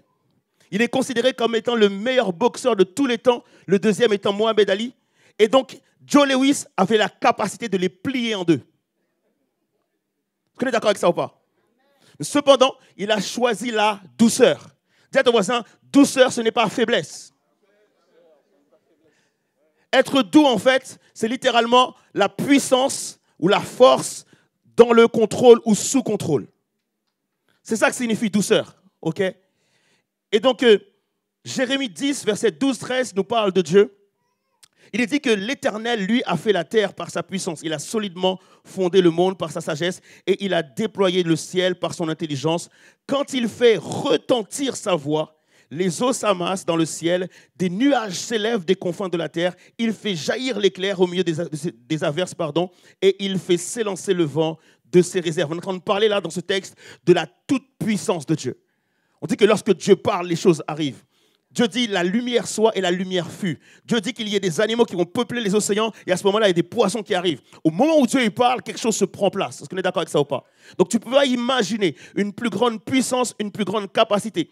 Et il est dit en Psaume 147, le verset 5, « Notre Seigneur est grand, son pouvoir est immense, son savoir-faire est sans limite. » Là encore, il est parlé du potentiel, de la puissance de Dieu. Et il est dit que sur Jésus-Christ, toute la puissance, tout le potentiel, toute la gloire, toute la magnificence de Dieu reposait sur lui. Ainsi, Jésus va dire un jour, « Tout pouvoir m'a été donné dans le ciel et sur la terre. » Donc Jésus est le Tout-Puissant.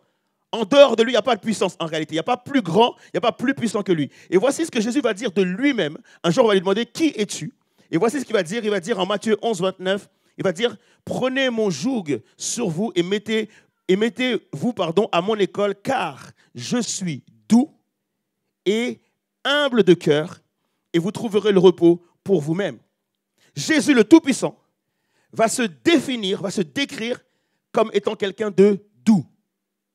Tu sais, ça choquerait des gens, je pense. Parce que normalement, quand tu as la puissance, tu veux d'abord montrer que tu as la puissance. Vous êtes d'accord avec ça ou pas?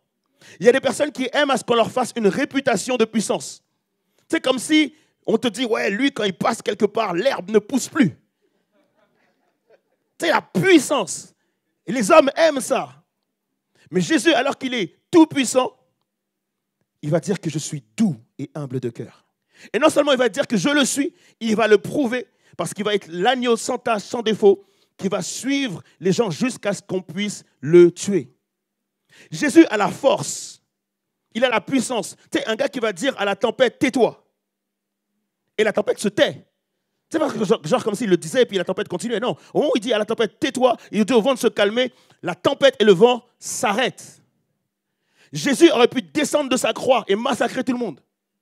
Jésus dit à un moment donné, alors qu'il est sur la croix, qu'il aurait pu faire venir des milliers d'anges pour l'aider et le secourir. Mais il ne va rien faire de tout ça. Pourquoi? Parce qu'il est doux et humble de cœur. Est-ce qu'on est d'accord que la douceur, c'est quelque chose de bon? C'est tellement bon que, justement, la Bible va mettre en garde contre la force. C'est le fait qu'on aime la force. La Bible nous met en garde par rapport à ça. Il est dit dans Proverbe 25, verset 26, il est dit « Un juste qui se laisse ébranler devant le méchant est comme une source aux eaux troubles ou une fontaine polluée. » Se laisser ébranler devant le méchant, c'est réagir à l'attaque. C'est réagir à la critique. C'est réagir lorsque quelqu'un te fait du mal et que tu l'attrapes par la gorge. C'est ce que nous, on aurait pu imaginer que le boxeur aurait dû faire. Je pense que si vous étiez là en train de voir la scène, vous serez dit, mais lève-toi, tape-les. Te laisse pas faire. C'est en général ce qu'on dit aux gens d'ailleurs. Lorsqu'on on voit quelqu'un se laisser faire, la plupart des gens on va lui dire, mais non, te laisse pas faire.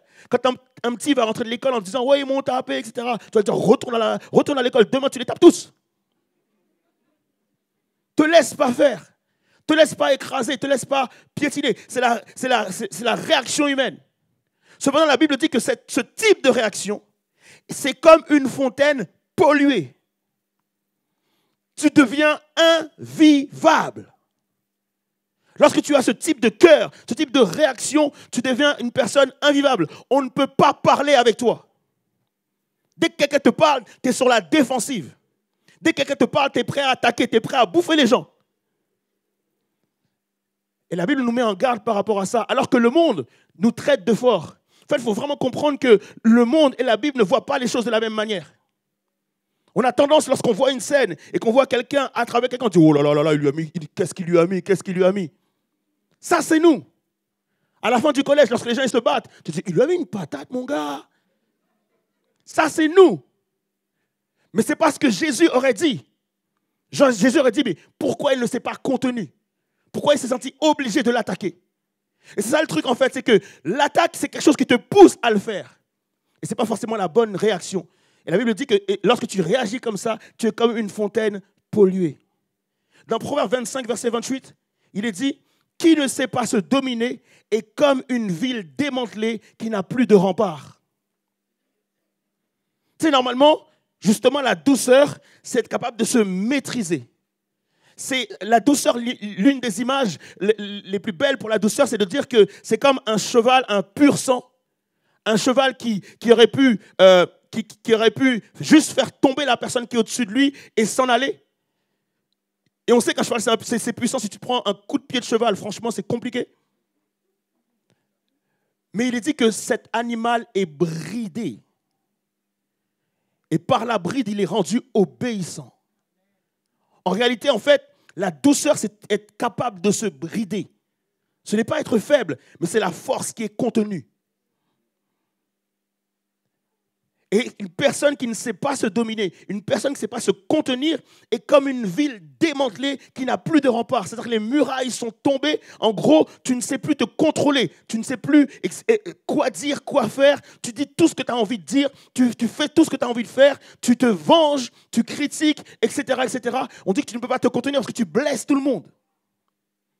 Et moi, je crois qu'en réalité, ceux qui blessent, c'est parce qu'ils sont d'abord blessés. Je ne sais pas pour vous, mais si quelqu'un te blesse, si tu as une blessure au bras, même si quelqu'un vient te faire une caresse sur le bras, tu peux mal réagir. À cause de ta douleur, à cause de ce qui fait mal. Et donc, on réagit souvent en fonction de ce qu'il y a à l'intérieur de nous. Et finalement, je comprends que pour être doux, il faut une force de caractère.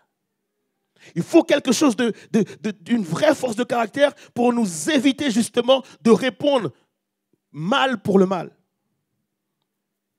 Critique pour critique, moquerie pour moquerie. Mais de pouvoir répondre à la douceur, même lorsqu'on est irrité, même lorsqu'on est blessé, de répondre par la douceur, je pense qu'il faut une force de caractère. Est-ce qu'on est d'accord avec ça ou pas? Cependant, beaucoup de personnes se sont déjà montrées doux. On est d'accord avec ça ou pas? Mais souvent, notre douceur n'est pas la vraie douceur, c'est plutôt une douceur hypocrite. Et il faut faire attention à la douceur hypocrite. Dans le sens où, à chaque fois que je veux gravir des échelons, si je veux conquérir le cœur de quelqu'un, si je veux quelque chose qui soit pour moi, en fait, la douceur par intérêt devient une douceur hypocrite. Est-ce qu'on est d'accord que toutes les personnes qui veulent de l'argent ou veulent te demander de l'argent sont doux? On est d'accord avec ça ou pas? Quand la personne, s'il te plaît, t'as vu, franchement, en ce moment, c'est compliqué pour moi. J'ai juste besoin de 200 €, pas plus, frère. Vous voyez ce que je veux dire ou pas? T'inquiète, je te promets, le mois prochain, je te les rends. Et toi, tu te dis, bon, vas-y, il est doux. Et tu donnes. Le mois prochain arrive. Petit coup de fil. Tu te rappelles, frangin, je t'avais pris 200 €. Écoute, moi, je te les ai donnés, mais moi, j'étais moi-même personnellement compliqué. T'es qui, toi? Vas-y, c'est bon. Pour 200 €, tu m'appelles, tu me déranges à n'importe quelle heure. Là, la personne, elle est plus douce, elle change. Parce que souvent, en fait, on est doux par intérêt. Et c'est une douceur qui est hypocrite. Et malheureusement, en fait, très souvent, on arrive à être doux uniquement lorsqu'on a quelque chose, effectivement, à gagner. Est-ce qu'on est d'accord avec ça ou pas? Et c'est pour ça que la Bible nous dit une chose. Ne vous conformez pas au siècle présent. En d'autres termes, attention, ne sois pas comme le monde. Je t'invite à être différent du monde. Est-ce qu'on est conscient que, en fait, dans le monde, le mal attire le mal? Le mal attire le mal. Et plus on fait du mal, plus on fait du mal. Moi, je pense que, comme pour beaucoup de personnes, moi, l'une des premières fois où j'ai volé dans ma vie, c'est parce que après la récréation, je retourne en classe, ils ont fait ma trousse. Dans ma trousse, en fait, il y avait un stylo, je me rappellerai toujours, un Waterman, argenté, magnifique, un vrai stylo. J'avais chassé Gibert jeune, j'avais galéré. Ils ont fait ma trousse. Mais j'étais le premier à rentrer dans la classe. Du coup, j'ai fait toutes les trousses. Le mal attire le mal. La haine attire la haine. Le mal engendre forcément le mal. Pour qu'il n'y ait plus de mal, il faut qu'à un moment donné, quelqu'un qui dise stop. Que je ne suis pas obligé de rendre le mal pour le mal. Et même si on m'a fait du mal, je peux faire du bien. Pourquoi? Parce que là où le mal attire le mal, le bien engendre le bien.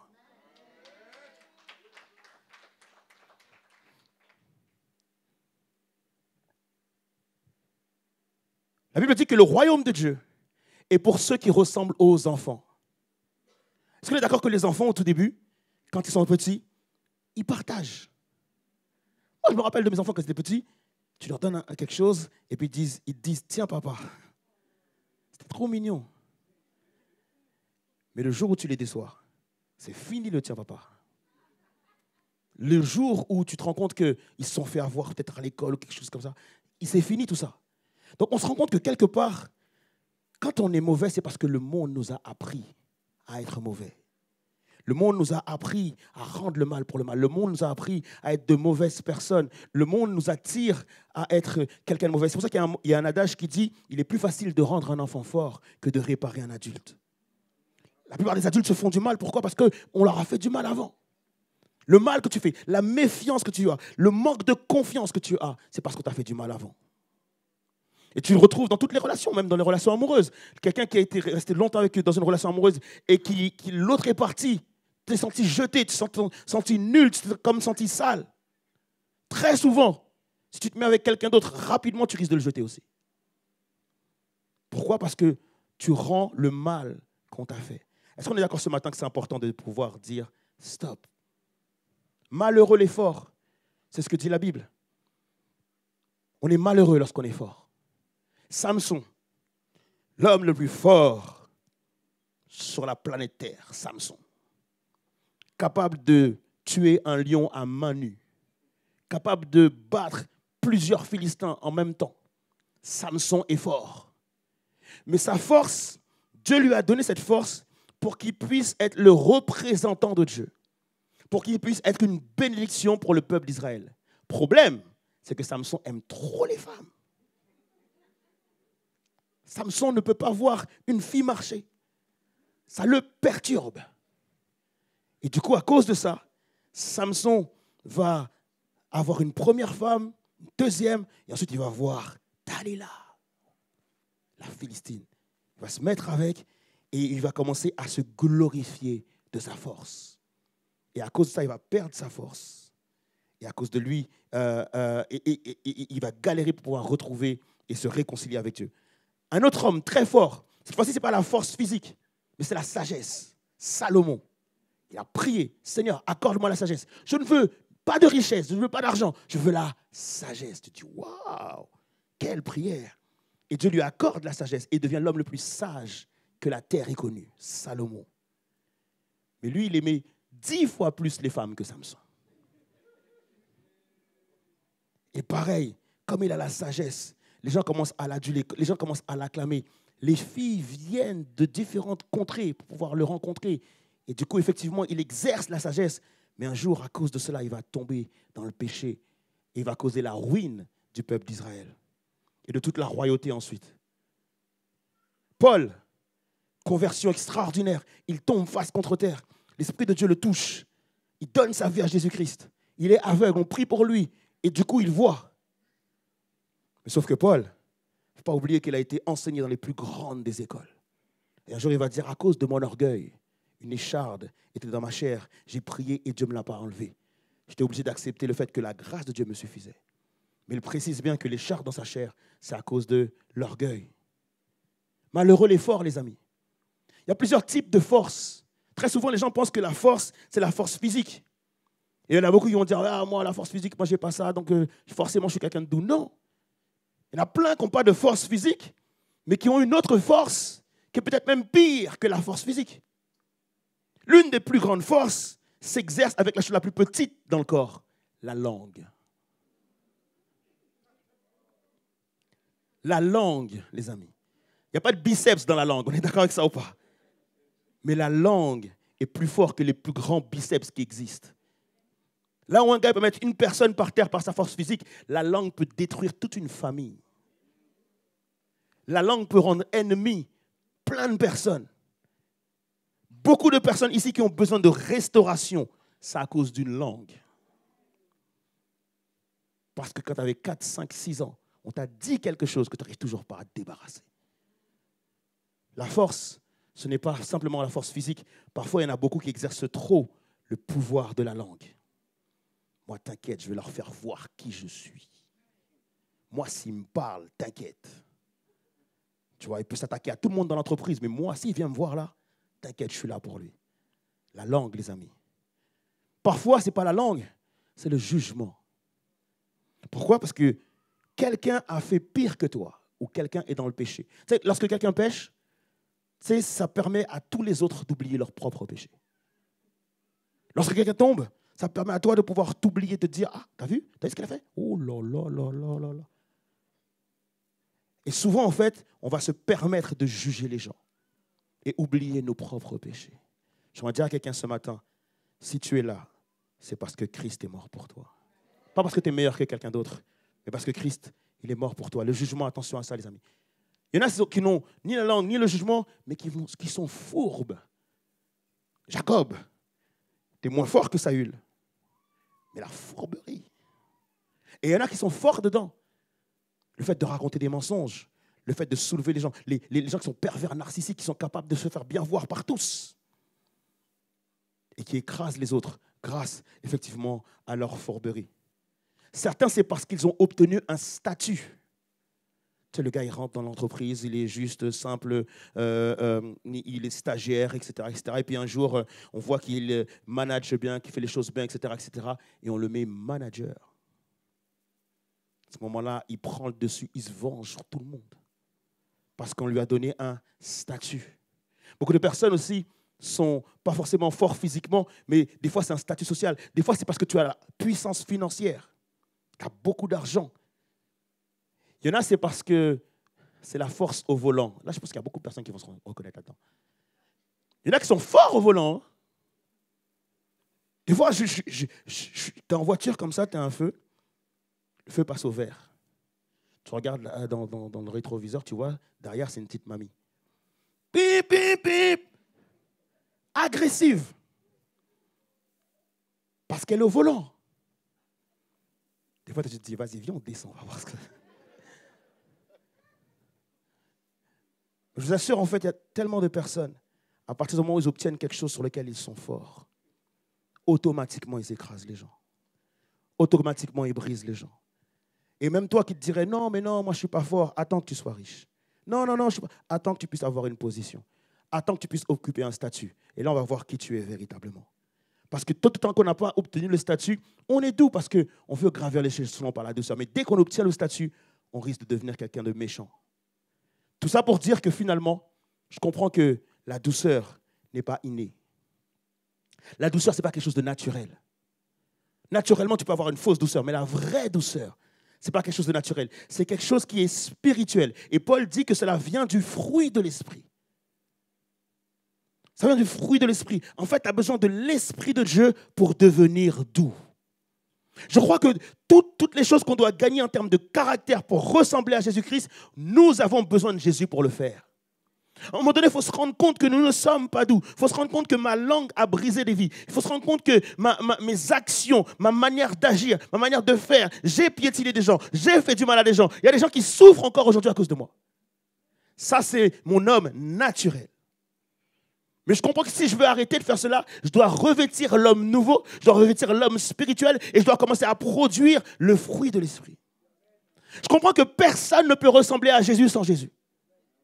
Je comprends que personne ne peut devenir meilleur sans Jésus-Christ. Et d'ailleurs, tous les baptisés l'ont dit, que si, pour pouvoir devenir quelqu'un de meilleur, je pense que je ne suis pas parfait, mais je pense qu'avec Jésus, c'est possible. Une personne qui se baptise, ce n'est pas une personne qui dit « je suis parfait » ou « j'y arrive par mes propres forces ». C'est une personne qui va dire « maintenant, je ne suis plus tout seul, je ne serai plus jamais seul, mais je vais être avec Jésus et Jésus me rendra meilleur ». Mais c'est très important que lorsque tu deviens une personne en Christ, que tu te laisses conduire par Jésus. Parce qu'il y a beaucoup de personnes qui se convertissent, qui donnent leur vie à Jésus, mais qui ne se laissent pas conduire par Jésus. Et automatiquement qu'ils sont convertis, ils reviennent au vieil homme. Et ils reviennent à leur ancienne pratique. Maintenant, mon ami, comprends que si tu as reçu Christ, tu ne devras plus jamais agir par la force. Tu devras toujours agir par la douceur. Même si ton travail, ton entreprise, ton quartier, peu importe où tu es, eh ben, tu dois devoir agir par la douceur et non plus par la force. Puisqu'il existe maintenant une nouvelle force qui est en toi. C'est la puissance du Saint-Esprit de Dieu. Cette force qui a été capable de ressusciter Jésus-Christ d'entre les morts. C'est cette puissance qui aujourd'hui agit en toi. C'est à toi de te laisser conduire, laisser renouveler, laisser remodeler par la personne du Saint-Esprit. Jésus te dit ce matin, sois doux avec tout le monde, pas seulement avec tes amis. C'est trop facile d'être doux avec ses amis. C'est trop facile d'être doux avec ses proches. D'ailleurs, tu n'es même pas forcément doux avec tous tes amis. Tu es souvent doux avec les amis qui te rendent service. Tu es souvent doux avec les amis qui répondent présents. Mais le jour où quelqu'un te dit « Ah, j'ai un empêchement, etc. », à ce moment-là, c'est compliqué. Donc, c'est important de comprendre que la douceur, ce n'est pas un choix de envers qui je vais donner ma douceur, mais un choix de donner ma douceur à tout le monde. Jésus a donné sa douceur à tout le monde. Il est dit que Dieu a tant aimé le monde et qu'il a donné son Fils unique afin que quiconque croit en lui ne périsse point, mais qu'il ait la vie éternelle. Jésus a donné sa douceur à tout le monde. À ses amis, mais aussi à ses ennemis. Je dois donner ma douceur à tout le monde, même à mes ennemis. Je dois aussi donner ma douceur à ceux qui m'ont déçu. On est tous conscients que quelqu'un, un jour, dans ta vie, t'a forcément déçu. Est-ce que ce matin, tu es capable de lui accorder ta douceur, accorder la douceur à ceux qui m'ont déçu? Ou bien est-ce que je vais le voir et traverser? Est-ce que je vais éviter cette personne? Est-ce que je vais faire semblant de ne pas la connaître? Est-ce que je vais l'attaquer? Est-ce que je vais faire un procès? Non, Jésus te dit, peu importe les gens qui t'ont déçu, agis avec douceur. Pourquoi? Parce qu'il y a une puissance dans la douceur. Ça qu'on ne comprend pas. On croit que la puissance réside dans la force. Mais il est dit en Proverbe 25, verset 15, que par la lenteur à la colère, on fléchit un prince. Et une langue douce peut briser des os. Il est même dit aussi qu'une parole douce calme la fureur. Lorsque tu es énervé, je ne sais pas si c'est déjà arrivé, moi personnellement ça m'est arrivé, on est ensemble ce matin, on confesse, ok? Lorsqu'on est vraiment énervé, je ne sais pas si ça est déjà arrivé d'être tellement en colère que vous avez limite envie que l'autre aussi soit en colère. Parce que tu veux te battre. Toi et moi, on va se rencontrer aujourd'hui. Tu vois ce que je veux dire ou pas? Tu es tellement énervé, tu veux te battre. Et que tu arrives en face de cette personne, tu commences à rentrer dans la joute. Tu dis un mot, il dit un mot, tu dis un mot, il dit un mot. Ça enchaîne, tu veux te battre. Mais imagine maintenant, tu arrives, cette personne te dit, écoute, pas la peine d'aller jusque-là, je te demande pardon. Oh, t'es énervé. Parce que tu es obligé de te calmer maintenant. Il t'a bloqué. Tu te sens en échec. Parce que c'est la vérité, les amis. Une parole douce calme la fureur. Tu ne te rends pas compte de la puissance de la douceur. Et je t'invite vraiment à redécouvrir toute la puissance qu'il y a dans la douceur. Exerce-toi à toujours donner une parole douce, peu importe l'attaque que tu reçois, et tu verras comment tu verras que la douceur va calmer les fureurs des gens. Les gens vont vouloir venir te voir. Il est dit dans la parole de Dieu que l'Église, en fait, sera suivie par multiples personnes. Ils viendront par milliers vous rejoindre parce que vous êtes différents du monde. Vous arrivez à donner une parole douce là où tout le monde aurait donné une parole de colère. C'est important de comprendre cela. Celui qui est doux, en fait, pourquoi il comprend qu'il y a une puissance dans la douceur? Parce que la douceur, c'est la dépendance à Dieu. Lorsque tu es doux, tu permets à Dieu de déployer toute sa puissance. Lorsque tu es doux, tu permets à Dieu de déployer toute sa faveur, toute sa grandeur. Lorsque Dieu voit quelqu'un de doux, il dit « Ah, là, je vais pouvoir agir, moi. » Là où tu es obligé de te restreindre, là où tu es obligé de dire « Moi, je suis énervé, mais je vais me contraindre. » Tu vas pouvoir laisser Dieu agir. Mais si tu te lèves un matin, tu dis, moi, je vais régler son compte à ce gars-là, Dieu va te dire, ben, vas-y, mon ami. Et ce qui est terrible, les amis, c'est qu'au final, lorsque tu vas agir avec colère et que tu vas régler ton compte, même si tu trouves tous les arguments de la terre pour piétiner ton adversaire, tu repars quand même déçu. Au final, tu repars quand même déçu parce que tu as perdu quelqu'un. Tu as perdu un ami. Tu as perdu une relation. Tu as perdu une personne. L'amitié que vous aviez a changé. Est-ce qu'on est d'accord avec ça ou pas? C'est une défaite. Ce que tu penses être une victoire est une défaite. La véritable victoire, c'est lorsque tu vas agir avec douceur. Et au lieu de perdre la personne, tu vas pouvoir la gagner.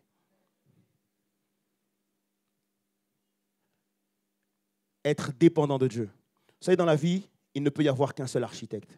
Qui construit ta vie? Qui garde ta vie? Qui a la direction de ta vie? Est-ce que c'est toi ou est-ce que c'est Dieu? Est-ce que tu choisis la douceur et de dire, Seigneur, je suis dépendant de toi? Ou est-ce que je choisis la force et j'agis par mes propres forces? Il est dit que Psaume 127, versets 1 et 2. Si l'Éternel ne bâtit la maison, en vain les bâtisseurs travaillent. Si l'Éternel ne garde pas la ville, en vain le sentinelle veille.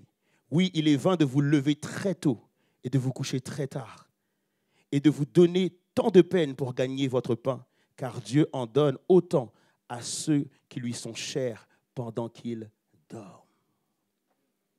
Tout ce que tu essaies de gagner avec colère, tout ce que tu essaies de gagner avec rage, tout ce que tu essaies de gagner en remportant des victoires par tes propres forces, Dieu dit que moi, je donne plus de victoires à ceux qui sont doux.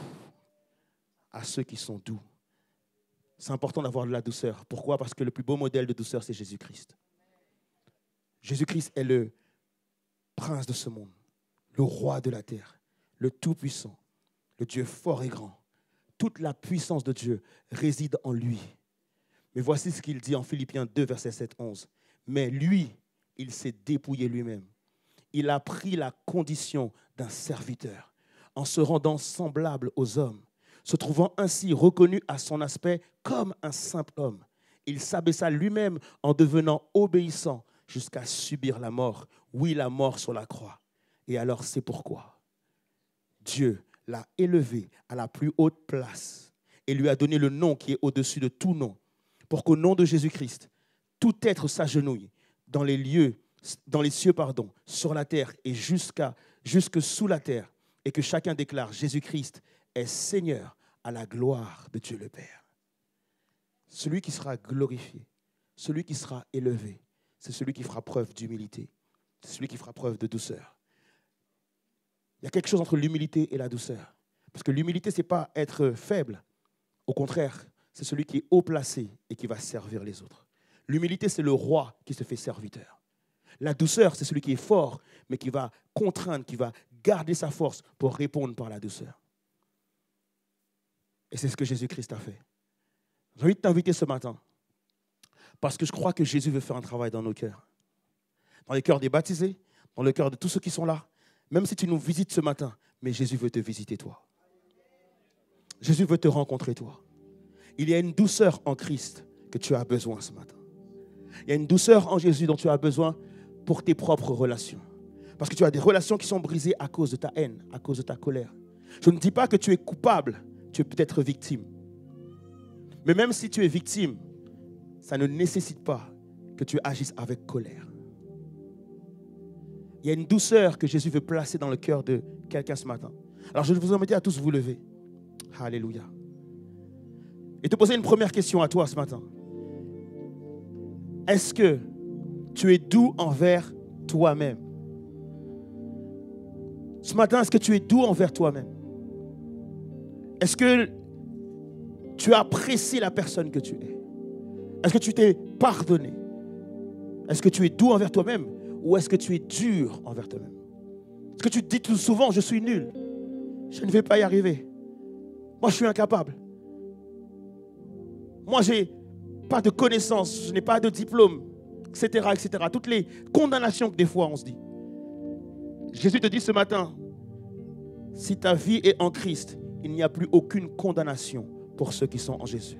Ni passé, ni présent, ni futur. Il y a une vraie réconciliation avec ta personne et avec la personne de Dieu si effectivement tu es en Christ. Mais peut-être aussi, quelque part, tu as besoin de faire preuve de douceur envers une personne ce matin. Il y a peut-être une personne que tu as sur le cœur, une personne qui t'a peut-être fait du mal, une personne que tu as du mal à pardonner. Tu dis, moi, je ne pourrai jamais lui pardonner. Tellement de gens qui ont même dit, plutôt mourir que de pardonner à cette personne. Je suis sûr qu'au fond de toi, tu ne veux pas mourir. Au contraire, tu veux vivre. Et c'est ce que Jésus veut t'offrir ce matin. La vie. La véritable vie. Pas la vie que tu vas conquérir par tes forces. Pas la vie que tu vas conquérir par ton intelligence. Pas la vie que tu vas conquérir par tes diplômes. Pas la vie que tu vas conquérir par toi-même. Non, arrête de te battre. Laisse gagner Jésus ce matin. Laisse gagner Jésus. Il rentrera dans ton cœur. Il amènera son esprit en toi. Il te transformera et te changera. Moi qui te parle, je ne suis pas meilleur que quelqu'un. Mais Jésus m'a changé.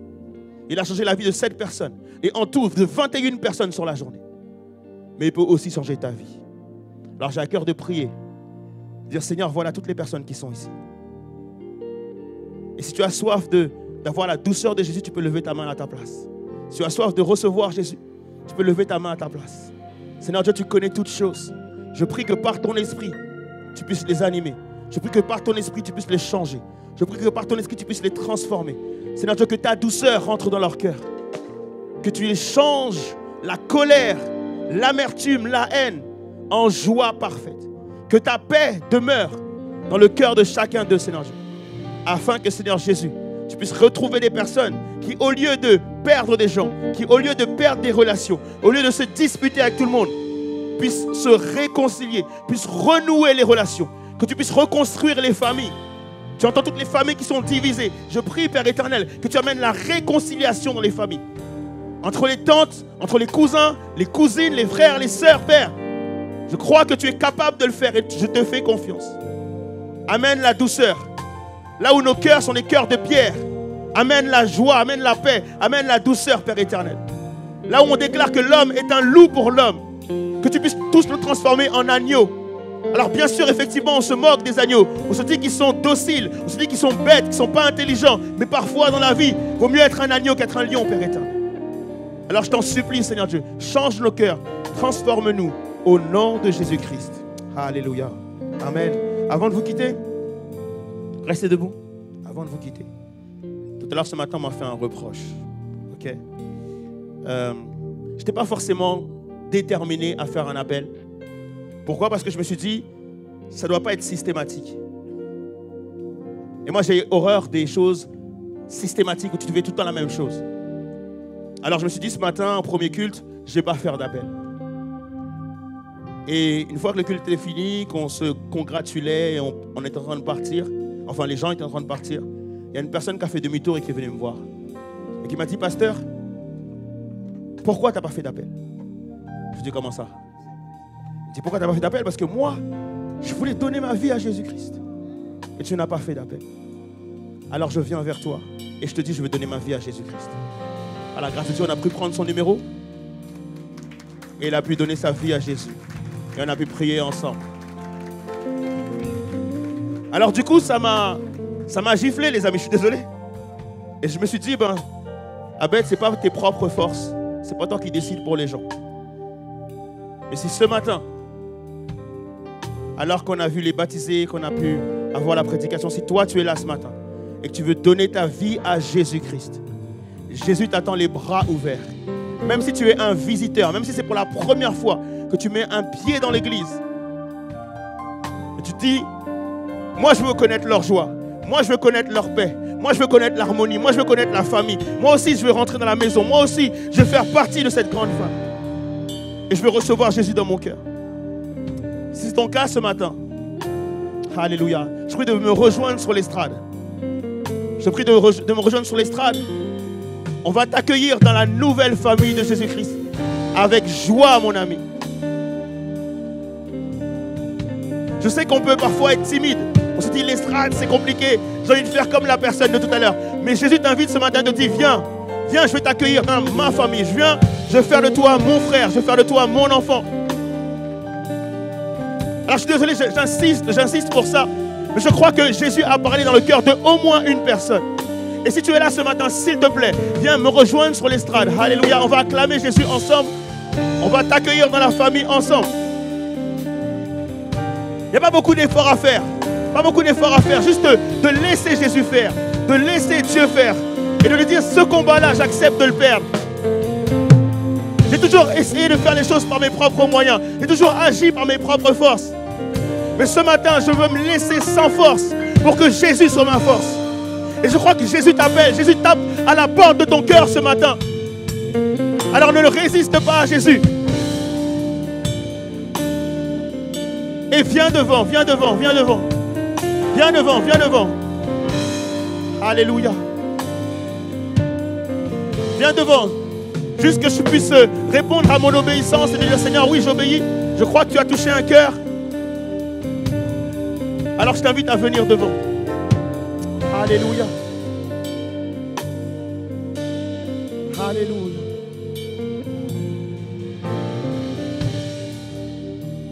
Alléluia. Je vais bientôt arrêter. Dans 10 secondes, j'arrête. Mais si tu es là, Jésus t'appelle. Jésus t'appelle. Alléluia.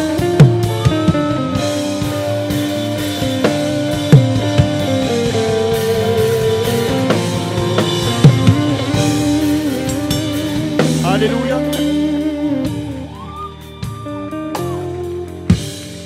Alléluia. C'est juste pour toi qu'on a duré. Parce que je crois que Jésus t'appelait encore. Tu vas hésiter? Est-ce que tu peux juste me donner ton prénom, s'il te plaît? Shannon. Est-ce qu'on peut accueillir Shannon dans la maison du Seigneur, s'il vous plaît? Alléluia. On va prier avec toi. Seigneur Jésus, c'est toi qui appelles. C'est toi, Seigneur Dieu, qui veut que des personnes se tournent vers toi, Seigneur Jésus. Alors je te remercie, Père, d'accueillir Shannon dans ta maison. Merci parce que je sais que son nom maintenant n'est pas simplement écrit sur une carte d'identité, mais son nom est inscrit dans le livre de vie, Seigneur Jésus. Merci parce que le ciel connaît son nom maintenant.